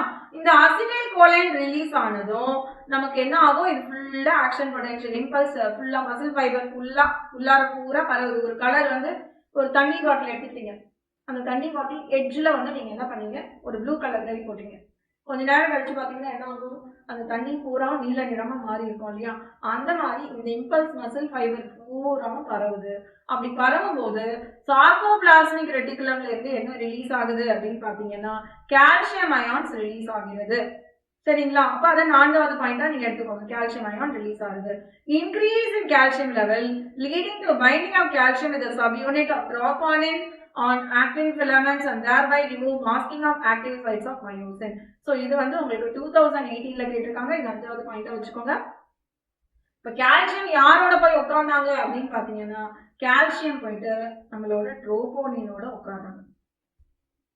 கால்சியம் ட்ரோபோனினோட உட்கார்ந்த உடனே இந்த ரிப்பன் இருக்கு இல்லையா? ட்ரோபோமயோசின் அது ரொட்டேட் பண்ணும். So that masking site of the actin is removed for myosin. அப்ப அது பைண்டிங் ஆகிறது ஈஸி ஆயிடும் இல்லீங்களா? அதுதான் இங்க கொடுத்திருக்காங்க. Increase in calcium level leading to binding of calcium with a subunit of troponin on actin filament and thereby remove masking of active sites of myosin. So அதனால உங்களோட மாஸ்கிங் மறைஞ்சிடுது. ஆக்டினோட மயோசின் வந்து ஒரு கிராஸ் பிரிட்ஜ் ஃபார்ம் ஆகிறதுக்கு ஈஸியா இருக்கும். So phase 2 2016ல இங்க வந்திருக்கு. Utilizing energy from ATP hydrolysis. ATP hydrolysisனா என்ன? ATP, ADP மற்றும் phosphate ஆ மாறுகிறது. The myosin head node binds to exposed active sites of actin to form cross bridge. So இத நாம பாம்பு மாதிரி படிச்சோம் இல்லீங்களா? இதுதான் நம்மளோட actin wall வெச்சுக்கோங்களேன். இது நம்மளோட பாம்பு. So இவங்க ரெண்டு பேரும் என்ன ஆகுறாங்க? ஒரு கிராஸ் பிரிட்ஜ் ஃபார்ம் ஆகுறாங்க. அப்போ அது என்ன பண்ணும்? ஸ்லைட் பண்ணும். இதெல்லாம் நம்ம கான்ட்ராக்ஷன் அப்படின்னு படிக்கிறோம். உங்களுக்கு புரியறதா? Increase in calcium level. So calcium அதிகமானதும் அது எங்க போய் உட்காருது? ட்ரோபோனின்ல. ட்ரோபோனின்ல உட்கார்ந்ததும் ட்ரோபோமயோசின் ரொட்டேட் ஆகுது. ரொட்டேட் ஆகும்போது ஆக்டினோட அந்த மாஸ்கிங் சைட் ரிமூவ் ஆகுது, எக்ஸ்போஸ் ஆகுது மயோசினுக்கு. சோ தட் மயோசினும் ஆக்டினும் ஒரு கிராஸ் பிரிட்ஜ் ஃபார்ம் ஆகுறாங்க அப்படின்னு நீங்க கொடுத்துருக்காங்க. ஸோ ஸ்டெப் பை ஸ்டெப் நான் திரும்ப உங்களுக்கு ஒரு வாட்டி சம்மப் பண்றேன். முதல்ல நமக்கு இம்பல்ஸ் வரணும். கண்ணாடி பேனாவை தூக்கி எழுதுங்க. இம்பல்ஸ் வருதா? அந்த நியூரான் பேர் என்ன? Motor neuron. ஸோ மோட்டார் நியூரானும் மசிலும் மீட் ஆகக்கூடிய அந்த இடத்தை நம்ம என்னன்னு சொல்றோம்? Neuromuscular junction. இந்த நியூரோ மஸ்குலார் ஜங்ஷன்ல என்ன ரிலீஸ் ஆகுது? Acetylcholine, neurotransmitter. Acetylcholine release ஆனா என்ன ஆகும்? Action potential. இம்பல்ஸ் எல்லா இடத்துக்கும் டிராவல் ஆகும், அந்த மசில் ஃபைபர் பூராவும். அப்படி டிராவல் ஆச்சுன்னா நமக்கு என்ன பெனிஃபிட்? கால்சியம் அயான் இன்க்ரீஸ் ஆகுது. ஏன்னா சார்கோபிளாஸ்மிக் ரெட்டிகுலம்ல இருந்து அது ரிலீஸ் ஆகுது. சார்கோபிளாஸ்ம் பூரா கால்சியம் இருக்கு. இந்த கால்சியம் இப்ப எங்க போய் உட்காந்துக்கும்? ட்ரோபோனின்ல. ட்ரோபோனின்ல உட்கார்ந்ததும் ட்ரோபோமயோசின் மெதுவாக ரொட்டேட் செய்கிறது. அப்போ உங்களுக்கு masking site of actin remove ஆகி எக்ஸ்போஸ் ஆகுது. ஸோ ஆக்டினும் மயோசினும் கிராஸ் பிரிட்ஜ் ஃபார்ம் ஆகுறாங்க அப்படின்றது தான் எக்ஸ்பிளைன் ஆயிருக்கு. உங்களுக்கு புரிஞ்சிருக்கும் அப்படின்னு நம்புறேன். புரிஞ்சிருந்தா ஒரு தம்ஸ் அப் போடுங்க. ஸோ இதுதான் நம்மளோட கதை இல்லையா? So stages in cross bridge formation, rotation of head and breaking the cross bridge. முதல்ல பாத்தீங்கன்னா ஏடிபி ஹைட்ரலைஸ் ஆகும். ஏடிபி ஹைட்ரலைஸ் ஆனதும் இப்ப பாம்புக்கு பால் ஊத்துன மாதிரி பாம்புக்கு எனர்ஜி கிடைச்சிச்சு, பாம்பு நிக்குது. பை த டைம் உங்களுக்கு ஆக்டின் ஃபிலமெண்ட்ல எல்லா கதையும் நடந்திருக்கும். என்ன கதையெல்லாம் நடந்திருக்கணும்? நர்வ் இம்பல்ஸ் கேரி வந்திருக்கணும். அப்போ உங்களுக்கு வந்து ஆக்ஷன் பொட்டன்ஷியல் ஜெனரேட் ஆயிருக்கணும். கால்சியம் போயிட்டு ட்ரோபோனின்ல உட்கார்ந்துருக்கணும். ட்ரோபோமயோசின் ரொட்டேட் ஆயிருக்கணும். ஸோ தட் அந்த ஆக்டின் உங்களுக்கு எக்ஸ்போஸ் ஆகுது. இப்போ உங்களுக்கு கிராஸ் பிரிட்ஜ் ஃபார்ம் ஆனது இல்லைங்களா? உங்களுக்கு தெரியாது அந்த கிராஸ் பிரிட்ஜ். ஸோ இவங்க ரெண்டு பேரும் கிராஸ் பிரிட்ஜ் ஃபார்ம் ஆயிட்டாங்க. கிராஸ் பிரிட்ஜ் ஃபார்ம் ஆனதும் always it is pulling. Muscle எப்பவுமே கண்ட்ராக்ஷன்னா புல்லிங் தான், நெவர் புஷிங். ஓகே, ஸ்லைடிங் நடக்கும், தள்ளுது. ஸ்லைடிங் டோர் பார்த்துருப்பீங்க இல்லையா? தள்ளுறது. ஸோ புல்லிங் நடக்கும். புல்லிங் நடந்து முடிஞ்சதும் பாம்பு டயர்ட் ஆகிட்டு தூங்கிடும். திரும்பி ஒரு ஏடிபி ஹைட்ரலைஸ் ஆகணும். ஸோ இதே கதை கண்டினியூ ஆகும். உங்களுக்கு புரியுறதா? This pulls the anasonalia pull, always pulling, எப்பவுமே pushing கிடையாது. Attach thin actin filament towards the center of A band. So நம்ம actin filament நம்ம என்ன பண்றோம்? A bandக்கு பக்கமா தள்ளுறோம். The Z line attached to the actin are also pulled inward, thereby causing shortening of sarcomere. So Z லைனை நீங்க ஒரு கொக்கி மாதிரி யோசிச்சுக்கோங்களேன். இந்த கொக்கியை பிடிச்சி இழுத்தீங்கன்னா என்ன ஆகும்? ஷார்டனிங் நடக்குதா? கம்ப்ரெஸ் ஆகுதா? ஸோ அதனால நமக்கு என்ன ஆகுது? சார்கோமியரும் கிட்ட வருகிறது. இரண்டு இசட் லைனும் நமக்கு வந்து கிட்ட வரும்போது சார்கோமியரும் கிட்ட வருது அப்படின்னு சொல்றாங்க. Above steps, the during shortening of muscle contraction, the I band get reduced. I band தான் குறைகிறது. Whereas A band retain the length. A bandல ஒரு மாற்றமும் இல்லை. ஏன்னா அது கொஞ்சம் திக்கு, அடர்த்தியானது. தின்னானது குறைஞ்சிடுது. The myosin releasing ADP and P1 goes back to the relaxed state. திரும்பி அவங்க என்ன ஆகுறாங்க? மயோசின் ரிலாக்ஸ் ஆகுறாங்க.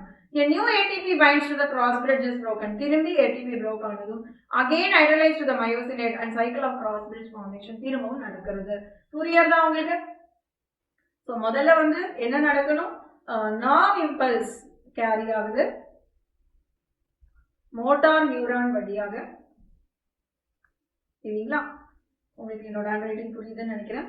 இரண்டாவது பாத்தீங்கன்னா the meeting point of நர்வையும் மசிலையும் நம்ம என்னன்னு சொல்றோம்? நியூரோ மஸ்குலார், நான் தனித்தனியாவே எழுதிடுறேன். நியூரோ மஸ்குலார் ஜங்ஷன் சொல்லுவோம், இல்ல மோட்டார் எண்ட் பிளேட், அது இரண்டாவது பாயிண்டா வச்சுக்கோங்கன்னு சொன்னேன். மூணாவது பாயிண்ட்ல என்ன ஆகுது அப்படின்னு நீங்க பாத்தீங்கன்னா அந்த பாயிண்ட்ல வந்து நமக்கு நியூரோ டிரான்ஸ்மிட்டர் ரிலீஸ் ஆகும். அந்த நியூரோ டிரான்ஸ்மிட்டரோட பேரு வந்து அசிடைல் கோலைன்.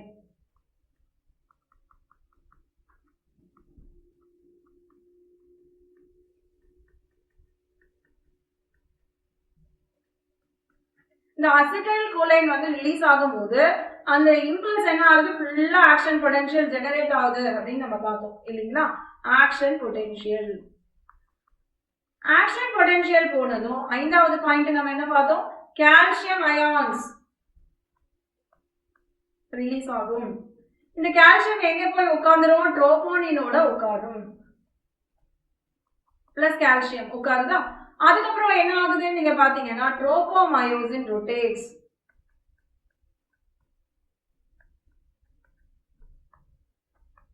எதுக்காக rotate? Unmasking the binding site of myosin. So எதுக்காக? அன்மாஸ்கிங் த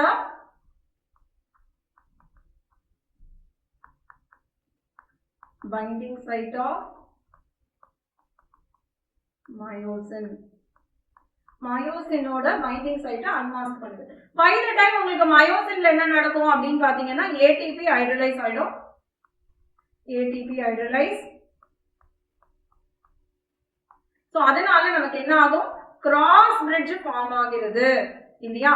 சோ இதுக்கப்புறம் நம்ம என்ன பார்த்தோம்? இந்த இசட் லைன் வந்து கண்ட்ராக்ட் ஆகுது அப்படின்றதுனால உங்களுக்கு சார்கோமியரோட டிஸ்டன்ஸ் குறையுது. ஐ பேண்ட் தான் ஷார்டனிங் ஆகுமே தவிர A band remains constant. Correct or incorrect ஸ்டேட்மெண்ட்ல இதெல்லாம் வர்றதுக்கு வாய்ப்புகள் அதிகமா இருக்கு. சோ அந்த லைன்லாம் நம்ம அடுத்தவங்களுக்கே படிச்சுட்டோம், உங்களுக்கு புரிஞ்சிருக்கும்னு நம்புறேன் இல்லைங்களா?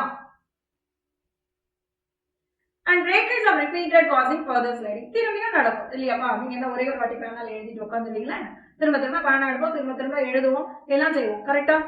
So this process continue till calcium ion pumped back to sarcoplasmic cisternae. So எப்ப ரிலாக்ஸ் ஆகும்? நான் இப்ப கிளம்பி ஸ்கூலுக்கு போறேன், கால் நடந்துகிட்டே தான் இருக்கும் இல்லையா? கண்ட்ராக்ஷன் நடந்துகிட்டே இருக்கு.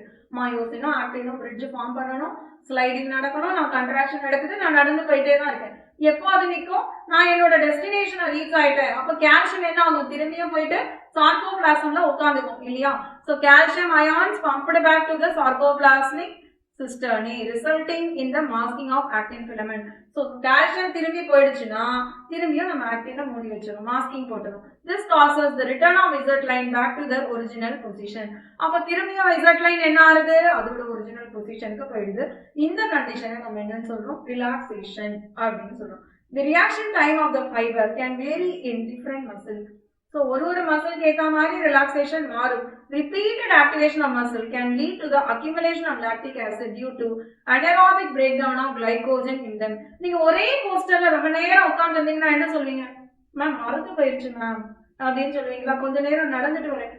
அப்போ ஒரு போஸ்டர்ல ரொம்ப நேரம் இருக்கும் போது என்ன ஆகுது அப்படின்னு பாத்தீங்கன்னா இந்த glycogen to glucose, glucose to ATP க்கு பதிலா glycogen to lactic acid மாறுகிறது. அப்பதான் நமக்கு என்ன ஆகும்னா மறந்து போயிடும். சரிங்களா? அதுதான் fatigueness அப்படின்னு சொல்லுவோம். Fatigue. Muscle contain red color oxygen storing pigment called myoglobin. So musclesல வந்து நமக்கு ஒரு நிறமி இருக்கு, அது பேர் myoglobin. எப்படி RBCல hemoglobin ஆக்சிஜனை கேரி பண்ணுவாரோ அதே மாதிரி இவர் என்ன பண்ணுவாரு? இங்க ஆக்சிஜனை கேரி பண்ணுவார். Content in eye in some of the muscle which give them reddish appearance. So இவர் எங்க அதிகமா இருக்காரோ அங்க மசில்ஸ்லாம் செக்கச்சவேல் இருக்கு. Such a muscles are called red fiber. அவங்கள சிவப்பு நிற fibers red fibers சொல்லுவோம். They also contain plenty of mitochondria which can utilize large amount of oxygen stored in them for ATP production. ஏப்பா எந்த மசில் ஃபைபர்ல உங்களுக்கு மயோகுளோபின் அதிகமா இருக்கோ அத ரெட் மசில் ஃபைபர் சொல்றீங்க. அங்க எல்லாமே அதிகமா இருக்குன்னு வெச்சுக்கோங்க. எதெல்லாம் அதிகமா இருக்கு? மைட்டோகாண்ட்ரியா அதிகமா இருக்கு. மைட்டோகாண்ட்ரியா அதிகமா இருந்தா ஆக்சிஜன் யூட்டிலைசேஷன் அதிகமா இருக்கு. அப்புறம் ஏடிபியும் அதிகமா இருக்கு production. therefore can also be called aerobic muscle. Oxygen அதிகமா இருக்கிறதுனால உங்களை நம்ம என்னன்னு சொல்றோம்? aerobic muscles அப்படின்னு சொல்றோம்.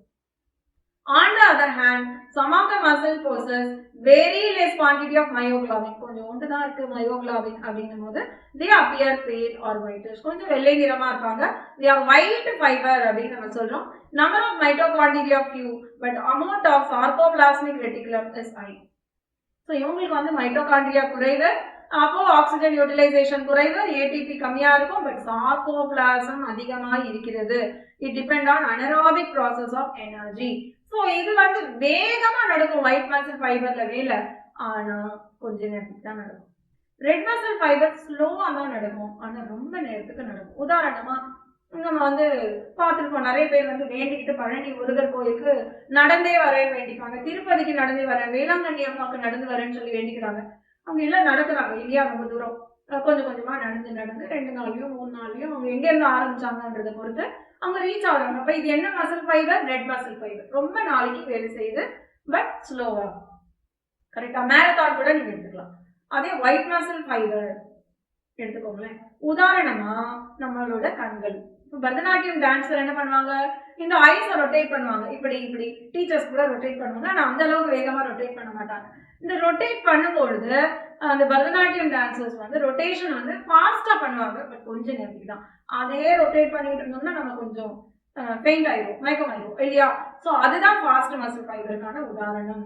ஸோ இப்போ இதுல மசில்ஸ் எல்லாமே உங்களுக்கு புரிஞ்சிருக்கும் அப்படின்னு நான் நம்புறேன்.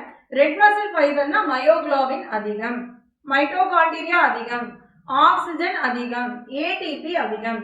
ஒயிட் மசில் ஃபைபர்னா உங்களுக்கு மைட்டோகாண்ட்ரியா குறைவு, மயோகுளோபினும் குறைவு, ஏடிபியும் குறைவு, ஆக்சிஜனும் குறைவு. அனரோபிக் இது ஃபாஸ்டா நடக்கும், பட் கொஞ்ச நேரத்துக்கு. ஏரோபிக்ல ஸ்லோவா நடக்கும், ரொம்ப நேரத்துக்கு. இல்லைங்களா? இப்போ மசில்ஸ் உங்களுக்கு புரிஞ்சுதா? எஸ். அடுத்து நம்ம பார்க்க போறது skeletal system.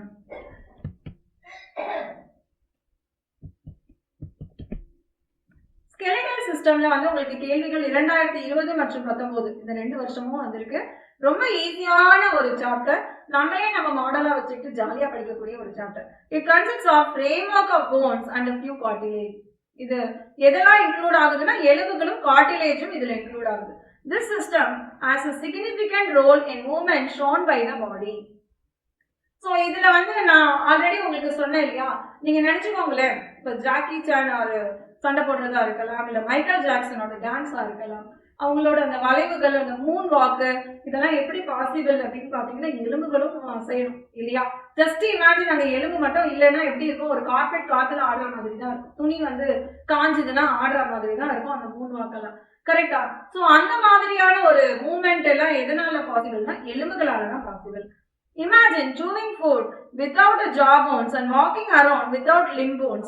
Bone and cartilage are specialized connective tissue. So நான் சொன்ன மாதிரி நம்ம கற்பனை கூட பண்ண முடியாது எலும்புகள் இல்லாத உலகத்தை, இல்லைங்களா? நடக்கிறது, ஓடுறது, எழுதுறது எல்லாமே எலும்புகளால தான் சாத்தியமாகுது. ஸோ போன் அண்ட் கார்டிலேஜ் வந்து சிறப்பான ஒரு கனெக்டிவ் டிஷ்யூ அப்படின்னு சொல்றாங்க. The former has very hard matrix. Bone வந்து கொஞ்சம் ஸ்ட்ராங்கானது due to calcium salt in it, and later is slightly pliable matrix due to chondroitin salt. Cartilage அப்படிங்கிறது கொஞ்சம் வளையும் தன்மை கொண்டது, ஏன்னா அதுல chondroitin salt இருக்கிறதுனால. ஆனா போன் வந்து பாத்தீங்கன்னா உங்களுக்கு ரொம்ப ஹார்டானது, ஏன்னா கால்சியம் சால்ட் இருக்கு.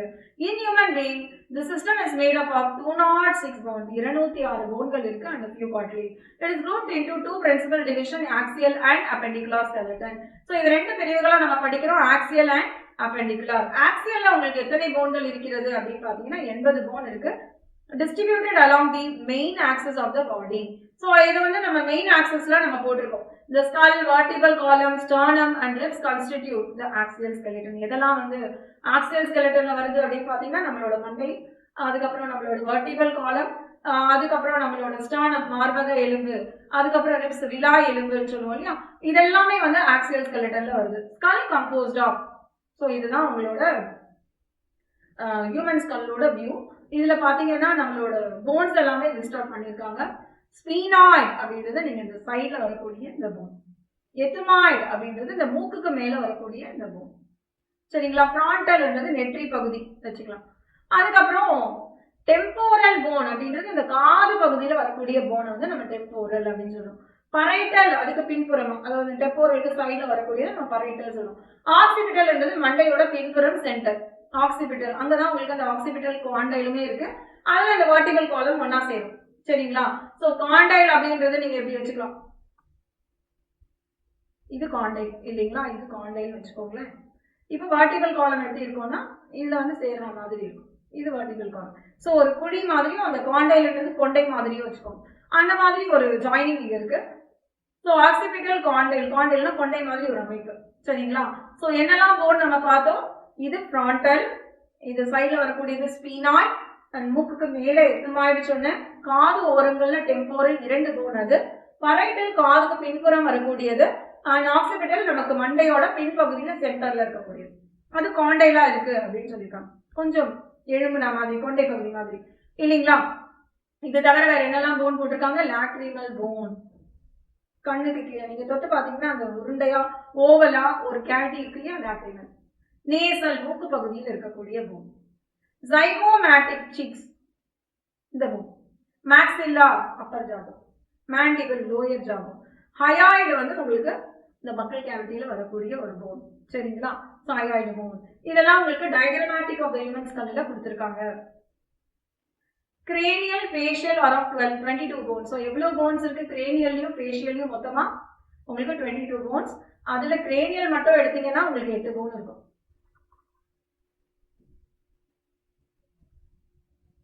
ஸோ ஆக்சியல் போன்ஸ் என்னெல்லாம் அப்படின்னு பாத்தீங்கன்னா மொத்தம் 80 சொன்னாங்க இல்லையா.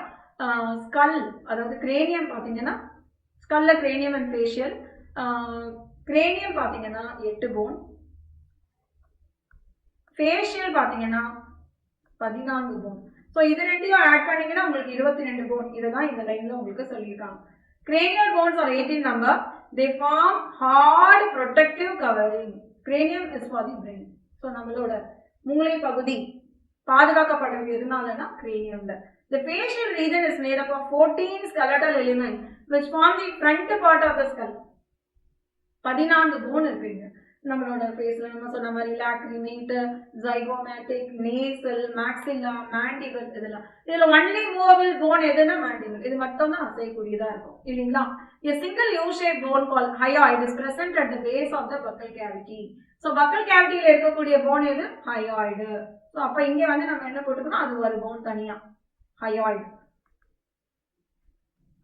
It is in the buccal cavity. 23 ஆயிடுச்சா? Each middle ear contains 3 tiny bones என்னெல்லாம்? malleus, incus, stapes, collectively called ear ossicles. So ear ossicles வந்து இந்த பக்கம் middle earல malleus, incus, stapes, இந்த பக்கம் middle earல malleus, incus, stapesனா மொத்தம் எத்தனை போன் இருக்கு? 6 போன்ஸ் இருக்கு இல்லீங்களா? So ear ossicles 6.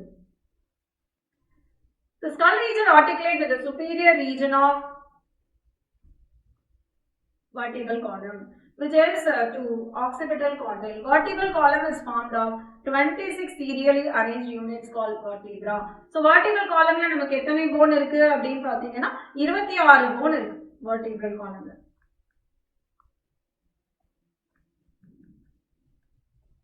இல்லீங்களா? and dorsally placed நமக்கு முதுகுப்புறமா இருக்கு அப்படினு சொல்லிருக்காங்க. It extends from the base of the skull and constitute main framework of the trunk. Each vertebra has a central hollow portion through which the spinal cord passes.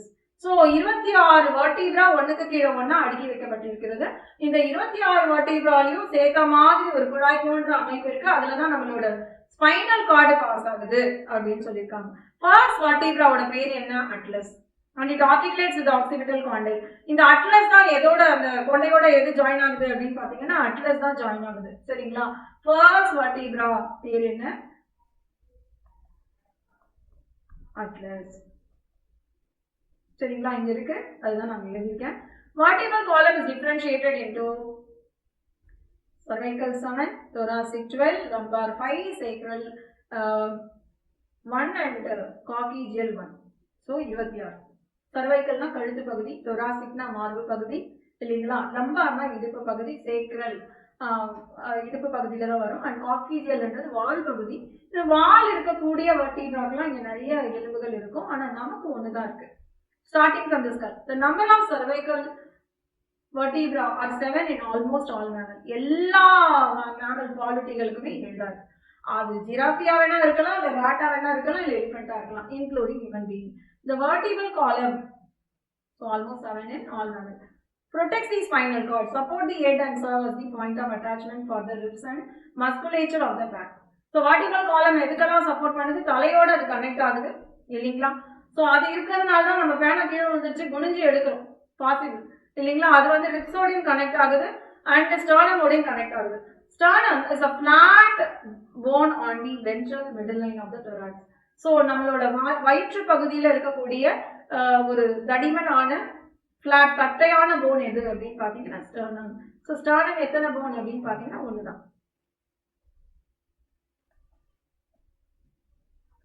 1 இல்லைங்களா?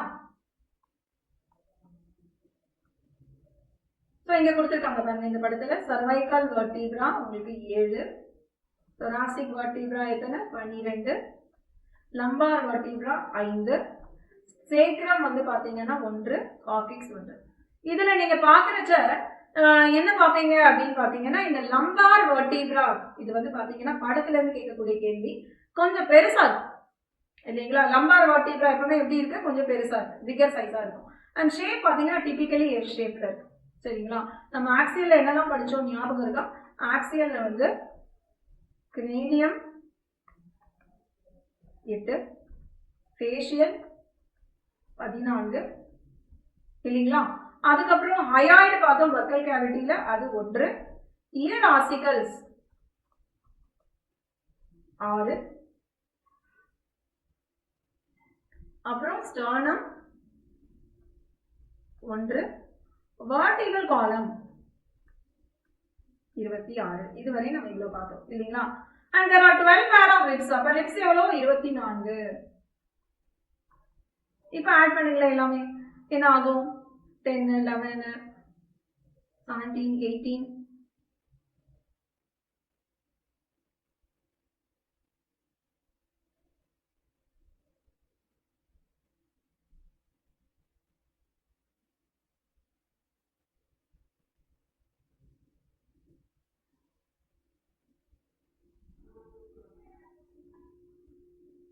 vertical column facial வந்து 14. எப்ப நம்ம 8 add பண்ணவே இல்லையப்பா. so 0 இல்லைங்களா? 2. so 3, 5 and 7 வருது இல்லைங்க? cranial 8, facial 14, hyoid 1, ear optical 6, sternum 1, vertical column 26. so 26 24 சேர்த்தா நமக்கு 50 and 60, 62, 70.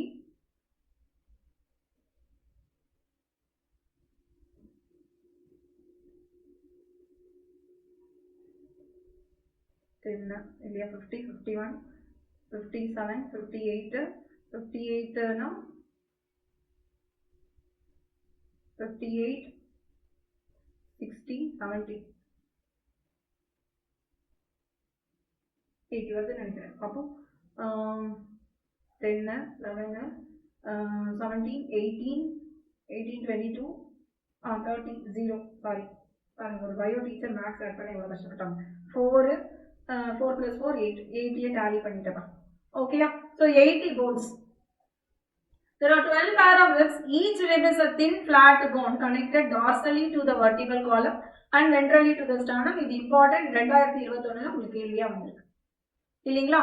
so dorsally-னா முதுகுப்புறமா அது எங்க கனெக்ட் ஆயிருக்கு? vertical column-லயும். வயிற்று பகுதியில எங்க கனெக்ட் ஆயிருக்குன்னா sternum-ஓட ribs கனெக்ட் ஆயிருக்கு.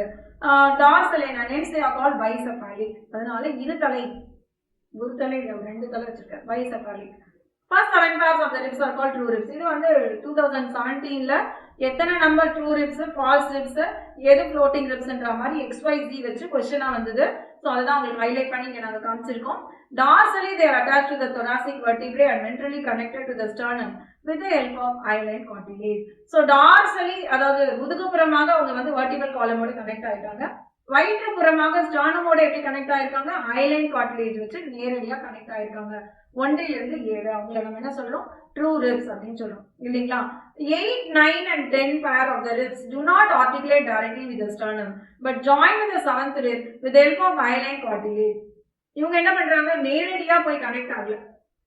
நேரடியா டீச்சர் கிட்ட நம்ம பேச மாட்டோம், கிளாஸ் லீடர் மூலியமா போய் சொல்றது. அந்த மாதிரி 8, 9, 10 ரிப்ஸ் எல்லாம் என்ன ஆயிருக்கு? 7வது ரிப்போட கனெக்ட் ஆகி அப்படி கனெக்ட் ஆகுது. அந்த ரிப்போட கனெக்ட் ஆகுறதும் எதனால கனெக்ட் ஆகுதுன்னா hyaline cartilage. These are called vertebrochondral ribs. The last 2 pairs of the ribs are not connected ventrally and therefore called floating ribs.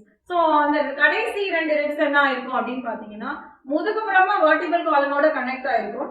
ஆனா வயிறுபுறமா ventrally it is neither connected. அவங்களாவும் நேரடியா connect ஆயிருக்க மாட்டாங்க ஸ்டர்னமோட, நார் வேற எந்த ரிப்ஸ் ஓடையும் கனெக்ட் ஆயிருக்க மாட்டாங்க.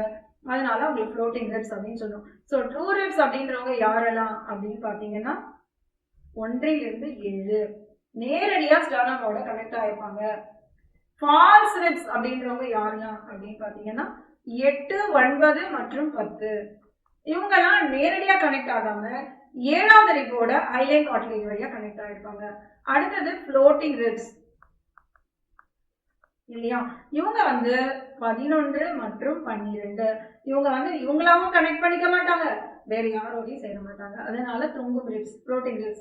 thoracic vertebra ribs and sternum together form rib cage. இது வந்து rib cage அப்படின்னு சொல்றோம் இல்லையா? உங்களுக்கு புரிஞ்சுதா? சோ நீங்க இங்க பாத்தீங்கன்னா அந்த படம் உங்களுக்கு விளக்கமா கொடுக்கப்பட்டிருக்கு. ஸ்டர்னம் அப்படின்றது இந்த பிளாட் போனை தான் நம்ம ஸ்டர்னம் அப்படின்னு சொல்றோம். இதுதான் ஸ்டர்னம். இது ரிப்ஸ் நம்ம பார்த்தோம் இல்லையா? 1 இருந்து 7 வந்து நம்ம ட்ரூ ரிப்ஸ் அப்படின்னு சொல்றோம். 8, 9, 10 பாத்தீங்கன்னா 7வதோட கனெக்ட் ஆகி அதுக்கப்புறம் கனெக்ட் ஆகுதுனால ஃபால்ஸ் ரிப்ஸ். 11, 12 யாரோட கனெக்ட் ஆகல, அதனால நம்ம என்ன சொல்றோம்? floating ribs அப்படின்னு சொல்றோம். இததான் rib cage அப்படின்னு படிக்கிறோம். சரிங்களா? The bones of the limbs along with their girdle constitute appendicular skeleton. So நம்ம லிம்ஸும் அதோட இருக்கக்கூடிய அந்த girdlesையும் நம்ம என்ன சொல்றோம்னா appendicular. இதுதான் அந்த girdle, pectoral girdle அப்படின்னு சொல்றோம். Each limb is made up of 30 bones. ஒவ்வொரு லிம்ஸும் எத்தனை போனால ஆக்கப்பட்டிருக்கிறது 30. இப்ப நம்ம கையில வந்து எத்தனை எலும்பு இருக்குன்னா 30 எலும்பு இருக்கு. Hand or humerus, radius ulna, carpals, metacarpals and phalanges. இல்லைங்களா, இது 2023ல கேள்வியா வந்திருக்கு. நான் உங்களுக்கு ஒரு ரஃப் எழுதுனேன். ஸோ ஹியூமரஸ் அப்படின்றது நம்மளோட அப்பர் ஆர்ம் போன், இது ஒன்று. சரிங்களா, ரேடியஸ் அண்ட் அல்னா, ரேடியஸ் வந்து நம்மளோட ஃபோர் ஆர்ம்ல வரக்கூடியது, தம் சைட்ல வரக்கூடியது ரேடியஸ், கொஞ்சம் தடிமனா இருக்கக்கூடியது, படத்துல பார்க்கலாம். அல்னா வந்து நம்மளோட லிட்டில் ஃபிங்கர் சைட்ல வரக்கூடியது, 3 எலும்பு. கார்பல்ஸ் எத்தனை இருக்கும்? 8. மெட்டாகார்பல்ஸ் எத்தனை இருக்கும்? கார்பல்ஸ், மெட்டாகார்பல்ஸ் வந்து உங்களுக்கு 5. பெலாஞ்சஸ் அப்படின்றது நம்மளோட விரல்கள்ல இருக்கக்கூடிய ஒரு போன், இது பாத்தீங்கன்னா 14. ஆட் பண்ணுங்களேன், 14 + 5 19, 19 + 8 27, 28 29 30 வந்துருச்சா 30. இந்த பெலாஞ்சஸோட அமைப்பு பாத்தீங்கன்னா 2 + 3 + 3 + 3 + 3. தம்ல மட்டும் 2 எலும்பு, மற்ற 4 விரல்களையும் 3 இருக்கு. சரிங்களா, இதுதான் நம்ம இங்க சொல்லிருக்கோம் 14 நம்பர். ஃபீமர் இதே மாதிரிதான் தொடையில பார்க்கும்போது கால் எலும்புல ஃபீமர், டிபியா, ஃபிபுலா முன்னங்கால்கள், டார்சல், கார்பல்ஸ் பதிலா டார்சல் 7 இருக்கு. மெட்டாடார்சல் 5. டிஜிட்ஸ் அதாவது விரல்கள்ல நமக்கு 14 போன்கள் இருக்கிறது இல்லைங்களா. A cup shaped bone called patella cover the knee ventrally. So நமக்கு வந்து ஒரு பட்டேலா போன் இருக்கு, நீ கேப் அப்படின்னு சொல்லுவாங்க அந்த பட்டேலா போன். ஸோ இங்க நீங்க பார்க்கலாம், உங்களுக்கான போன்ஸ் எல்லாம் நான் இங்க எக்ஸ்பிளைன் ஆகிருக்கிறது இங்க பார்க்க முடியாது. இது ஹியூமரஸ், நம்மளோட அப்பர் ஆர்ம் போன்.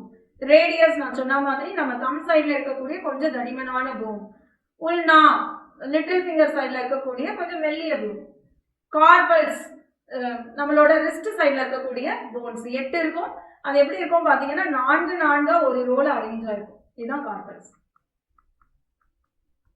அதுக்கப்புறம் நம்மளோட பாம் இருக்கு இல்லையா, உள்ளங்கை சொல்லுவோம் இல்லையா, அதுல வரக்கூடியது மெட்டாகார்பல்ஸ். ஸோ இது கார்பல்ஸ் நான் உங்களுக்கு சொல்லிட்டேன், இது கார்பல், மெட்டாகார்பல்ஸ். அதுக்கப்புறம் பெலாஞ்சஸ் விரல்கள்ல இருக்கக்கூடியது. இந்த அமைப்பை நான் உங்களுக்கு ஆல்ரெடி சொன்னேன், 2 + 3 + 3 + 3 + 3 14. ஸோ இங்க பாத்தீங்கன்னா மெட்டாகார்பல் 5, கார்பல் உங்களுக்கு 8, ரேடியஸ் அல்னா சேர்த்து 2, ஹியூமரஸ் 1. ஆட் பண்ணீங்கன்னா 30 வந்துடும் இல்லைங்களா. Pectoral and pelvic girdle. Bones help in articulation of upper and lower limb respectively. So இது வந்து என்ன பண்ணுதுன்னா, இந்த கைகளும் கால்களும் எதோட இணைந்திருக்கும்னா பெக்டோரல் girdle மற்றும் பெல்விக் girdleோட இணைந்திருக்கிறது. Each girdle is formed of 2 arms. Each arm of the pectoral girdle consists of clavicle and scapula. 2 phone இருக்கு. clavicle என்றது நம்மளோட காலர் போன், நீங்க இங்க பார்க்கலாம், இதுதான் அந்த clavicle. Scapula is a large triangular flat bone situated in the dorsal part of the thorax between the 2nd and 7th rib. இல்லைங்களா, ஸ்கேப்யூலா பத்தி நமக்கு 2021ல क्वेश्चन வந்திருக்கு. நீங்க பாத்தீங்கன்னா இதான் ஸ்கேப்யூலா, உங்களுக்கு படத்துல காமிச்சிருக்காங்க. ஸ்கேப்யூலா இட்ஸ் a triangular bone இல்லைங்களா, flat bone. அது 2வது thoracic vertebraல இருந்து 7வது thoracic vertebra வரைக்கும் எக்ஸ்டெண்ட் ஆகக்கூடிய ஒரு போனா இருக்கு இல்லைங்களா. The dorsal flat triangular body of scapula has slightly elevated ridge called the spine, which projects as a flat expanded process called acromion. அதுல ஒரு சின்ன ஒரு rise or elevation இருக்கு, அதுக்கு பேர் நம்ம acromion அப்படின்னு சொல்றோம். The clavicle articulate with this. So clavicle என்றது collar bone, அதோட தான் அது articulate ஆகுது. Below the acromion a depression called glenoid cavity which articulate with the head of humerus to form the shoulder joint. நீங்க பாத்தீங்கன்னா இது உங்களுக்கு clavicle, of course acromion-ஓட சேர்ந்து இருக்கும். இங்க ஒரு கேவிட்டி ஃபார்ம் ஆகுது, இதுல தான் humerus போய் ஜாயின் ஆகுது. ஸோ ஸ்கேப்யூலா அப்படின்றது என்னன்னா ஒரு flat triangular bone extend from 2nd to 7th thoracic vertebra வரைக்கும் எக்ஸ்டெண்ட் ஆகக்கூடிய ஒரு போனா இருக்கு. அதுக்கு மேல ஒரு சின்ன எலிவேஷன் இருக்கு, அது acromion. அதுல நம்மளோட clavicle ஒரு collar bone ஒன்னா சேருது. இவங்க 2 பேரும் சேர்ற இடத்துல ஒரு கேவிட்டி வருது, அந்த கேவிட்டி பேரு glenoid cavity. அங்கதான் humerus வந்து உட்காரும், அது ஷோல்டர் ஜாயிண்ட் அப்படின்னு சொல்றோம். இது 2015ல கேள்வியா வந்திருக்கு. Each clavicle is a long slender bone with two curvature. This bone is commonly called the collarbone. Already சொல்லிட்டு clavicle என்றது collarbone அப்படின்னு. ஸோ நீங்க இங்க பாத்தீங்கன்னா உங்களுக்கு ஃபீமர் இல்லைங்களா? ஸோ ஃபீமர் அப்படின்றது ஒரு சிங்கிள் போன். அதுக்கப்புறம் டிபியா ஃபிபுலா, டிபியா ஒன்று, ஃபிபுலா ஒன்று இல்லைங்களா? இங்க வந்து பட்டேலா இருக்கு நமக்கு, நீ கேப் பட்டேலா, அதையும் நம்ம ஆட் பண்ணிக்கணும். Patella is one. அதுக்கப்புறம் உங்களுக்கு டார்சல் வந்து இங்க 7 தான். ஏன்னா பட்டேலாவோட நம்ம அதை மைனஸ் பண்ணிக்கிறோம், 8 கிடையாது 7. Metatarsal 5.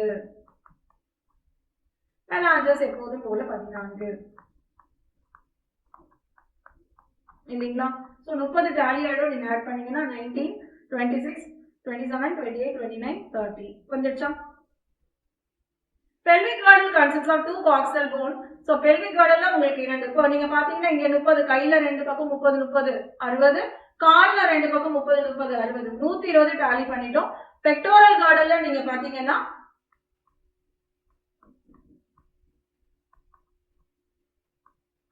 clavicle and scapula 2 plus 2 4 போன நம்ம முடிச்சிட்டோம். அப்போ 124 டாலி ஆயிடுச்சு. pelvic girdle உங்களுக்கு எத்தனை இருக்கு? 2. அப்போ இங்க உங்களுக்கு pelvic girdle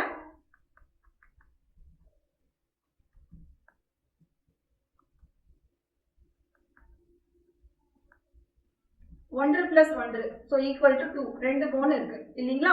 each coxal bone is formed by fusion of 3 bones. அது எத்தனை போனோட fusion அப்படின்னு பாத்தீங்கன்னா 3. ilium, ischium and pubis. இந்த 3 போனும் சேர்ந்தது தான் நம்மளோட pelvic girdle ஒரு side. At the point of fusion above bones is a cavity called acetabulum. அங்க எப்படி நம்ம glenoid cavity ஃபார்ம் ஆச்சு, அதுல humerus attach ஆச்சோ அதே மாதிரி இங்க உங்களுக்கு பாத்தீங்கன்னா ஒரு கேவிட்டி இருக்கு. அந்த கேவிட்டியோட பேர் வந்து நம்ம என்ன சொல்றோம்? acetabulum அப்படின்னு சொல்றோம். இதுல தான் நம்ம ஃபீமர் போன் ஆர்டிகுலேட் ஆகுது. The two halves of the pelvic girdle meet ventrally to form pubic symphysis. இதுவுமே கேள்விகள் வந்திருக்கு. இந்த ரெண்டு ஹாஃப் நீங்க பாத்தீங்கன்னா பட்டர்ஃப்ளை மாதிரி ஒரு படம் போட்டிருப்பாங்க. அந்த ரெண்டு ஹாஃபும் சேர்ற இடத்துல நீங்க பாத்தீங்கன்னா உங்களுக்கு pubic symphysis இருக்கும். சரிங்களா? இங்க 3 போன்ஸ் ஃபியூஷன் ஆயிருக்கு. இலியம், இசிக்கியம், பியூபிஸ், அது சிங்கிள் போன். அதே மாதிரி இந்த சைடும் இருக்கும். நடுவுல வரக்கூடியது pubic symphysis அப்படின்னு சொல்லுவோம் நம்ம. அடுத்து நம்ம பார்க்கக்கூடியது ஜாயின்ட்ஸ். ஸோ இதுல நிறைய கேள்விகள் எல்லா வருஷமும் வருது. 24, 23 and 15 வந்திருக்கு. Essential for all type of movements. எல்லா விதமான மூமெண்ட்ஸ்க்குமே நமக்கு ஜாயின்ட்ஸ் தேவைப்படுது. Involving the bony parts of the body. Locomotory movements are no exception to this. Joints are the points of contact between bones or between bones and cartilage. So joints அப்படின்றது என்ன அப்படின்னு பாத்தீங்கன்னா ரெண்டு போனுக்கு நடுவுல உள்ள கனெக்ஷனா இருக்கலாம், இல்ல போனுக்கும் கார்டிலேஜுக்கும் உள்ள கனெக்ஷனா இருக்கலாம் இல்லீங்களா? or between bones and cartilage. Force generated by the muscle is used to carry out movement through these joints. So நம்ம எவ்வளவு force கொடுக்கறோமோ அது வந்து இந்த joints மூலமா நமக்கு அந்த ஆக்ஷனை கொண்டு வருது. The joint acts as a fulcrum. So அந்த ஜாயிண்ட்டை வந்து நம்ம ஃபல்க்ரம் மாதிரி எஃபெக்ட் எவ்வளோ போடுறோம், ஃபோர்ஸ் எவ்வளோ கொடுக்குறோம், அதுக்கேற்ற மாதிரி ஃபல்க்ரம் ஆக்ட் ஆகும். இந்த mobility at these joints vary depending on the different factor. So நம்மளோட டயர்டாக இருந்தோம்னா நம்ம ஒரு மாதிரி போவோம். இப்போ அட் த மோஸ்ட் நம்ம வந்து எண்டிங் லைன்ல இருக்கோம், நம்ம ரன்னிங் ரேஸ்ல ஃபர்ஸ்ட் வர்றதுக்குன்னா எப்படி மூச்சை பிடிச்சு ஓடுவோம்? Depends on the factors. Joints have been classified into 3 major structural forms, namely fibrous, cartilaginous, synovial. மூணா பிரிக்கிறோம். சரிங்களா? fibrous joints do not allow any movement. ஒரு மூமெண்ட்டும் பாசிபிள் இல்லை. This type of joint is shown by the flat skull bone which fuse end to end with the help of dense fibrous connective tissue in the form of sutures. So நம்ம மண்டை ஓட்டுல நீங்க பாத்தீங்கன்னா படத்துல வெறும் எலும்புகள் வந்து 8 இருக்குன்னு நம்ம பார்த்தோம். ஆனா அந்த 8ம் தனித்தனியா இருக்கானா? இல்ல, அவங்க எல்லாமே கனெக்டட்ல இருக்காங்க இல்லையா? இந்த மாதிரி இருக்க லைன்ஸ் தான் நம்ம என்னன்னு சொல்லுவோம்னா சூச்சர்ஸ் அப்படின்னு சொல்லுவோம். இதுதான் சூச்சர்ஸ் அப்படின்னு சொல்றது. ஸோ இது எதுவுமே தனியா இல்லை, தனித்தனியா மூமெண்ட்டும் காமிக்காது, நம்ம தலையை மொத்தமா தான் அசைக்கிறோம் இல்லைங்களா? ஸோ ஆனா இது 8 போன் இருக்கு. அது எப்படி தெரியாது அப்படின்னு பாத்தீங்கன்னா சூச்சர்ஸ் இருக்கிறதுனால மட்டும்தான் தெரியாது அப்படின்னு இங்க போட்டிருக்காங்க. அவங்க தனியா மூமெண்ட் ஆக மாட்டாங்க. கார்டிலாஜினஸ் ஜாயிண்ட் 2021ல நம்ம क्वेश्चन வந்திருக்கு, important. The bone involved in the joint together with the help of cartilage. So cartilage ஓட இணைந்து வரக்கூடிய joints. These join between adjacent vertebra. ரெண்டு vertebraக்கு நடுவுல cartilage இருக்கு. அதனால தான் நம்மளால முடியாது இல்லைங்க. ஜஸ்ட் இமேஜின் பண்ணுங்களேன், வெறும் போண்டா இருந்ததுன்னா நம்ம அப்படியே தான் நிற்கணும். ஸோ ஸ்டிஃபாகவே இருக்கும், நம்மளால அசையலாம் முடியாது. இந்த vertical column is a curtain and it form its limited கொஞ்சம் மூமெண்ட்ஸ் இதை அலோவ் பண்ணுது இல்லையா. அடுத்து சினோவியல் ஜாயின்ஸ் 2017-13 கேட்டிருக்காங்க. characterized by the presence of fluid between synovial cavity. So ரெண்டு ஜாயிண்ட்டுக்கு நடுவுல நமக்கு என்ன இருக்கு, ஃப்ளூயிட் இருக்கு. லூப்ரிகன்ட் போடுற மாதிரி உங்க வண்டியில, சரியா. such an arrangement allow considerable நம்மளால ஃப்ரீ மூமெண்ட்ஸ் கொடுக்க முடியாது. many other movement, ball and socket joint between humerus and pectoral girdle. ஒரு bowler வந்து நல்லா கையை ரொட்டேட் பண்ணி பால் போடுறதா இருக்கலாம் இல்லைங்களா, அது possible because of the ball and socket joint. So 360 degree rotate பண்றாரு இல்லையா bowler. இன்ஜ் ஜாயிண்ட் அப்படின்றது நீ ஜாயிண்ட். ஸோ நம்ம கையை நீட்டி மடக்கிறது, ஒரு டைரக்ஷன்ல தான் உங்களால மடக்க முடியும், இன்னொரு டைரக்ஷன்ல யூ கான் ஃபோல்ட், அது ஹிஞ்ச் ஜாயிண்ட்.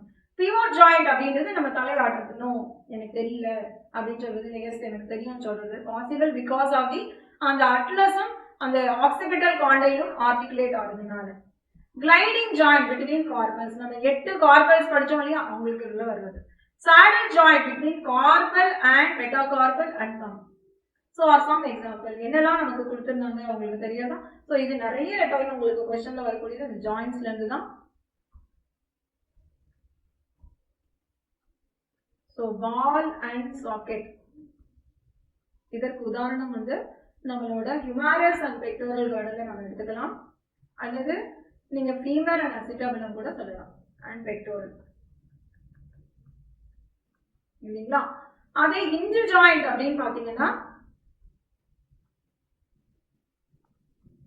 நீ ஜாயிண்ட். நான் சொன்ன மாதிரி உங்க கையை வந்து நீங்க நல்லா நீட்டிட்டு ஒரு சைடு தான் மடக்க முடியும், லைக் அவர் டோர் ஒரு சைடு ஓபன் பண்ண முடியும், க்ளோஸ் பண்ண முடியும், நாட் ஆன் போத் சைடு இல்லையா. ஸோ இதை வந்து நம்ம என்ன சொல்றோம், நீ ஜாயிண்ட் எக்ஸாம்பிள். அடுத்தது பிவோட் ஜாயிண்ட், நம்ம தலையில வரக்கூடியது. நீங்க தலையை ரொட்டேட் பண்ணலாம், பட் நாட் ஃபார் 360 டிகிரி. இந்த பிவோட் ஜாயிண்ட்டுக்கான உதாரணம் atlas and occipital condyle connection இல்லைங்களா. அடுத்தது நம்ம பார்த்தது என்ன, நம்மளோட கிளைடிங் ஜாயிண்ட். கிளைடிங் வந்து எங்க இருக்கு, பிட்வீன் கார்பல்ஸ்.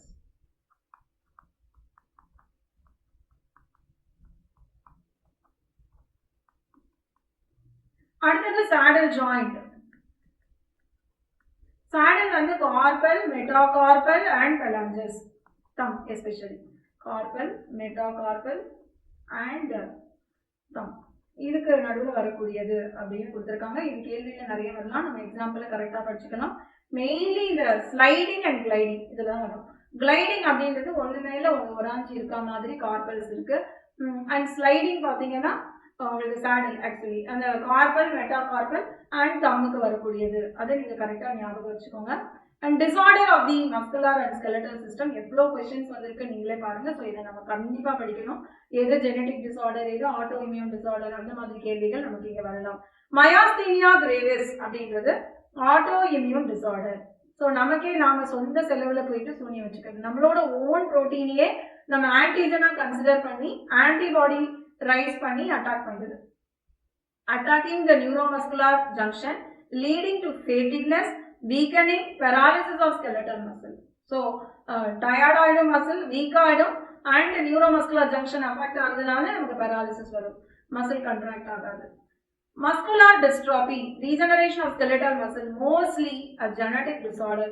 டிஸ்ட்ராபேன் அப்படின்றது ஜீன் ஃபார் மசில். ஸோ அதை அஃபெக்ட் ஆகும்போது வரக்கூடியது degeneration of skeletal muscle. So myasthenia கிரேவிஸ்ல என்னெல்லாம் நடக்குதுன்னா ஃபேட்டிக். ஃபேட்டிக்னா நான் உங்களுக்கு ஆல்ரெடி சொன்ன மறந்து போறது, டயர்ட்னஸ், வீக்கனிங், அது கண்ட்ராக்ட் ஆகல அதனால பெராலிசிஸ் ஆயிடுது அப்படின்னு. So weakening, fatigueness and paralysis வந்து நம்ம மயாஸ்தீனியா கிரேவிஸ். மஸ்குலர் டிஸ்ட்ராபி ஜீன்னால வரக்கூடியது progressive degeneration of skeletal muscle. குழந்தை பிறக்கும் போது நல்லா தான் இருந்திருக்கும், கிராஜுவலி அது டீஜெனரேட் ஆயிருக்கும். Tetany, rapid spasm, wild contraction in muscle due to low calcium. இது எப்படிலாம் கேள்வியில கேட்பான், continuous contracture, அந்த contracture போஸ்ட்லயே நின்னுடும், continuous contracture of the muscle, no relaxation, எல்லாமே டெட்டானி தான் சரிங்களா. arthritis, inflammation of joints, வீக்கம், ஜாயின்ஸ்ல வரக்கூடிய வீக்கம் arthritis அப்படின்னு சொல்லுவோம். osteoporosis, age related disorder characterized by decreased bone mass. நீங்க பாத்தீங்கன்னா அட்வர்டைஸ்மெண்ட்ல ஒரு ஹீரோயின் மேம் வந்து சொல்லுவாங்க, இப்படி இருந்து அப்படி சோஃபால குதிக்கிறது எல்லாமே பண்ணுவாங்க. ஏன்னா அவங்களுக்கு போன் ஸ்ட்ராங்கா இருக்கு. ஸோ போனுக்கும் அந்த செல்ஸுக்கு நடுவுல கேப் வந்துருச்சுன்னா அது ஆஸ்டியோபொரோசிஸ் அப்படின்னு சொல்லுவோம். இது கால்சியம் குறைய குறைய எஸ்பெஷலி உமனுக்கு ஒரு 30 இயர்ஸ்க்கு அப்புறமா அதிகமாகுது இல்லைங்களா. So disorder characterise by decreased bone mass. ஒரு செல்லுக்கும் இன்னொரு செல்லுக்குமான இடைவெளி அதிகமாகுது போன் செல்ல. அதனால உடைவதற்கு நிறைய வாய்ப்புகள் இருக்கு. Decrease level of oestrogen is a common cause. Good. So inflammation of joints due to accumulation of uric acid crystal. நம்ம படிச்சோம் இல்லைங்களா, ஒரு போனுக்கும் இன்னொரு போனுக்கும் நடுவுல ஒரு சினோவியல் ஃப்ளூயிட் இருக்கு அப்படின்னு படிச்சோம். ஒரு போன் இது இன்னொரு போன். இந்த ரெண்டுக்கும் நடுவுல நமக்கு என்ன இருக்கணும், ஃப்ளூயிட் இருக்கு. இப்போ இந்த ஃப்ளூயிடுக்கு பதிலா நான் என்ன போட்டுட்டேன், கிறிஸ்டல் ஃபார்ம் பண்ணிட்டேன்னு வச்சுக்கோங்களேன், உப்பு மாதிரி. அப்படின்னா கொஞ்ச நேரம் உப்புல முட்டி போட சொன்னாங்க, ஐயோ அம்மா முடியாது சொன்னேன். இது ரெண்டு எலும்புக்கு நடுவுல உப்பு இருந்ததுன்னா அவங்களால கொஞ்ச தூரம் ஒரு ஸ்டெப் கூட நடக்க முடியாது. அப்படி எடுத்து வச்சாங்கன்னா உடனே செவந்து போயிடும். பெயினா இருக்கும் ஆஃப்கோர்ஸ் இல்லைங்களா. அதுதான் அந்த கவுட் அப்படின்னக்கூடிய அக்யூமுலேஷன் ஆஃப் யூரிக் ஆசிட் கிறிஸ்டல்னால வரக்கூடியது இல்லைங்களா. அதுவுமே உங்களுக்கு கேள்வியா வந்திருக்கு. இந்த டிசார்டர் எல்லாம் உங்களுக்கு புரிஞ்சிருக்கும் அப்படின்னு நம்புறேன். மயாஸ்தீனியா கிரேவிஸ் அப்படின்றது நல்லா ஞாபகம் வச்சுக்கோங்க. Auto immune disorder. நம்மளோட ஓன் செல்லையே நம்ம ஃபாரின் செல்லா நினைச்சு அட்டாக் பண்ணுவோம். அதனால ஃபேட்டிக்னஸ் வருது, வீக்கனிங் வருது, paralysis. Muscular dystrophy genetic disorder. அதனால நமக்கு என்ன ஆகும்னா ப்ரோக்ரெசிவ் டீஜெனரேஷன், கிராஜுவலா மசில் ஃபைபர் அழிய ஆரம்பிக்கும். Tetany, rapid spasm, continuous contracture, no relaxation, arthritis, inflammation of joints, osteoporosis. ஒரு செல்லுக்கும் இன்னொரு செல்லுக்கும் இப்ப நீங்க ஒரு உதாரணம் இப்படி இருக்குன்னு நினைச்சுக்கோங்க, இதான் செல்லு போன். இப்படி செல் பார்ட்ல இருந்ததுன்னா பிரச்சனை இல்லை போன்ல. இதே ஒரு ஏஜ் உமன் 40 இயர்ஸ்க்கு அப்புறம் என்ன ஆகும்னா செல்ஸ் கொஞ்சம் கேப் விட ஆரம்பிச்சு. புரியுதா, இப்படி பேக்கா இருந்தது இப்படி ஆயிடுச்சு. ஸோ அதனால என்ன ஆகும்னா வீக்கன் ஆயிடும், ஃப்ராக்சர் ஆயிடும். கவுட் நான் சொன்னேன் உங்களுக்கு, ஃப்ளூயிடுக்கு பதிலா அது கிறிஸ்டலா ஃபார்ம் ஆயிடுது அப்படின்னு இல்லைங்களா. இப்போ இந்த சாப்டர் உங்களுக்கு புரிஞ்சிருக்கும் அப்படின்னு நம்புறேன். நம்ம சம்மரி பார்த்துடலாம். சம்மரியில என்ன கொடுத்துருக்காங்க, movement is an essential feature of all living being. இதை பெயர்ச்சி அல்லது நகர்தல் இது ரொம்ப முக்கியமான ஈவெண்ட் உயிருள்ளவங்களுக்கு. Protoplasmic streaming, ciliary movements, movement of fins, limbs, wings etcetera. So மீன்கள் வந்து எப்படி லோகோமோட் பண்ணுது அதோட ஃபின்ஸ்னால, அதே வந்து ஒரு தவளை வந்து அதோட விங்ஸால வந்து பேர்ட்ஸ் நகர்றது எல்லாமே animals. A voluntary movement which causes the animal to change its place is called locomotion. ஒரு இடத்துல இருந்து எழுந்து போய் இன்னொரு இடத்துல உட்காருங்கன்னா அது பேர் என்ன சொல்றோம், locomotion. Animals move generally in search of food. உணவுக்காக போறோம். Shelter, mate, breeding. உணவு அல்லது இருப்பிடம் அல்லது பிரீடிங், இதுக்காக நகர்தல் நடைபெறுகிறது. The cells of human body exhibit amoeboid, ciliary and muscular movements. என்னென்ன மாதிரியான மூவ்மெண்ட்ஸ் காமிக்கிறாங்கன்னா அமீபாய்டு மூவ்மெண்ட் அல்லது சீலியாக்கள்னால வரக்கூடியது அல்லது muscle movement. Locomotion and many other movements require coordinated muscular activity. So லோகோமோஷனுக்கு வந்து நிறைய மசில்ஸ்களோட இணைப்பு தேவைப்படுகிறது. 3 types of muscles are present in our body. 3 விதமான மசில். skeletal muscles நம்ம படிச்சோம், போன்ஸோட attach ஆயிருக்கிறதுனால skeletal. They appear striated and are voluntary in nature. அது வந்து ஸ்ட்ரைட்டா இருக்கும் and of course வாலண்டரியா இருக்கு. Visceral muscle present in the inner wall of visceral organ, non striated and involuntary. Visceral muscle எல்லாமே எப்படி இருக்கு அப்படின்னு பாத்தீங்கன்னா உங்களுக்கு striations இல்ல, smooth muscles சொல்லுவோம், involuntary in action. Cardiac muscles are the muscles of the heart. They are striated, branched and involuntary. Striations இருக்கும், involuntaryயாவும் இருக்கும், but branched, unique feature. Muscle possess excitability, impulsive transfer பண்றது. Contractibility, கண்ட்ராக்ஷன் இருக்கு. எக்ஸ்டென்சிபிலிட்டி, நீளுது, like yoga நான் சொன்னேன். Elasticity, expanding இல்லையா, அது எல்லாமே வந்து உங்களுக்கு இந்த மசில்ஸோட கேரக்டரா இருக்கு. Anatomical unit of muscle is muscle fibre இல்லைங்களா. அனாட்டமிக்கல் யூனிட் இது muscle fibre. Each muscle fibre is many parallelly arranged myofibre. ஒரு மசில் ஃபைபர் உள்ளரையும் நிறைய மயோஃபைபர் இருக்கு. Each myofibril contain many serially arranged units called sarcomere. ஒரு myofibril குள்ளேயும் sarcomere இருக்கிறது. Which are the functional unit? சரிங்களா. Anatomical unit of muscle என்ன கேட்டாங்கன்னா muscle fiber. Structural and functional unit of myofibril எது கேட்டாங்கன்னா sarcomere. யோசிக்கணும். As a central A band made of thick myosin filament, so A band அப்படின்றது ஒரு திக்கான pant, அதுக்கு மேல இருக்கக்கூடிய ஃபிலமெண்ட் நம்ம என்னன்னு சொல்லுவோம், myosin. And two half of the I band with thin actin filaments on either side, it is marked Z line. So I band க்கு நடுவுல உங்களுக்கு என்ன கோடு இருக்கு, zigzag ஒரு லைன், அது Z லைன் சொல்றோம். Actin and myosin are polymerized protein with contractibility. ஆக்டினும் மயோசினும் புரோட்டீன். மயோசின் என்றது கொஞ்சம் தடிமனான புரோட்டீன், உங்களுக்கு ஏ பேண்டுக்கு மேல இருக்கக்கூடியது. அண்ட் உங்களுக்கு ஆக்டின் என்றது உங்களுக்கு ஓவர்லாப்பிங்கா இருக்கும் அப்படின்னு படிச்சோம். The active sites of myosin on resting actin filament are masked by protein troponin. So இவங்களோட binding site of myosin with actin வந்து ரெஸ்டிங் கண்டிஷன்ல மாஸ்கா இருக்கும், மறைத்து வைக்கப்பட்டிருக்கிறது. Myosin head contain ATPase and ATP binding sites and active sites for actin. So ATPase enzyme இருக்கு, ATP யோட find ஆகும், actin binding sites இருக்கு. A motor neuron carries signal to the muscle fiber which generates action potential. motor neuron impulse கொண்டு வரும், மசிலோட join பண்ற இடம் neuromuscular junction, அங்க வந்து ஆக்ஷன் பொட்டன்ஷியல் வருது, அதனால கால்சியம் அயான் ரிலீஸ் ஆகிறது from sarcoplasmic reticulum. இந்த கால்சியம் அயான்னால மயோசின் ஹெட்டும் ஆக்டினும் ஒரு கிராஸ் பிரிட்ஜ் ஃபார்ம் ஆகிறது. This cross bridge pull the actin filament causing them to slide over the myosin filament and thereby causing contraction. So என்ன ஆகுது, உங்களுக்கு அந்த ஆக்டிவா crossing bridge ஆனது slide தள்ளுது. அந்த கிராஸ் பிரிட்ஜ் ஆனது தள்ளினதும் அதோட எனர்ஜி ஃபிளாப் ஆயிடும், திரும்பி ஏடிபி ஹைட்ரலைஸ் ஆனதும் இந்த ரொட்டேஷன்ல வந்து அவங்க ஜாயின் ஆவாங்க, கிராஸ் பிரிட்ஜ் வந்து ரொட்டேட் பண்ணுவாங்க. ஸோ இது எவ்வளவு நேரத்தில் நடக்கும்னா, கால்சியம் திரும்பி ரிட்டர்ன் ஆகி சார்கோபிளாஸ்மிக் ரெட்டிகுலம்ல போய் திரும்பவும் போகிற மாதிரி ஆகும்போது கிராஸ் பிரிட்ஜ் உடைந்து மசில் ரிலாக்ஸ் ஆகிறது அப்படின்னு நீங்க கொடுத்துருக்காங்க. Repeated stimulation of muscle leads to fatigueness. So திரும்ப திரும்ப ஒரு மசில் கண்ட்ராக்ட் ஆகும்போது அது மறுத்து போயிடும். Muscles are classified as red and white fibers based primarily on the amount of red color myoglobin pigment. Red ஃபைபராகவும் ஒயிட் ஃபைபராகவும் நம்ம எதை வச்சு கிளாஸிஃபை பண்றோம் அப்படின்னா, அதுல இருக்கக்கூடிய மயோகுளோபின் பிகமெண்ட்ஸை வச்சு. Bones and cartilage constitute our skeletal system. எலும்பும் கார்டிலேஜும் தான் ஸ்கெலட்டல் சிஸ்டம் நம்ம வகைப்படுத்துறோம். Skeletal system is divisible into axial and appendicular. So ரெண்டா பிரிக்கிறோம். Skull, vertical column, ribs and sternum constitute the axial skeleton. So எதெல்லாம் ஆக்சியல் ஸ்கெலட்டன், நம்மளோட skull, இதை நான் உங்களுக்கு எழுதி நம்பரையும் டேலி பண்ணியிருக்கேன். Limb bones and girdles are appendicular skeleton. 3 types of joints இருக்கு. என்னென்ன அப்படின்னு பாத்தீங்கன்னா, fibrous, cartilaginous, சினோவியல் join. Synovial joints allow considerable free movement கொடுக்குது, therefore play a significant role in locomotion. இல்லைங்களா? ஸோ இன்னைக்கு நம்ம படிச்ச லோகோமோஷன் அண்ட் மூமெண்ட் உங்களுக்கு ரொம்பவே பயனுள்ளதா இருந்திருக்கும், புரிஞ்சிருக்கும்னு நம்புறேன். இதுல நீங்க கண்டிப்பா பார்க்க வேண்டியது அந்த chronological ஆர்டர் ஆஃப் மஸ்குலர் எப்படி கண்ட்ராக்ட் ஆகுதுன்றது ஆர்டரை நீங்க கண்டிப்பா தெரிஞ்சு வச்சுக்கணும். Muscle fibre is anatomical unit.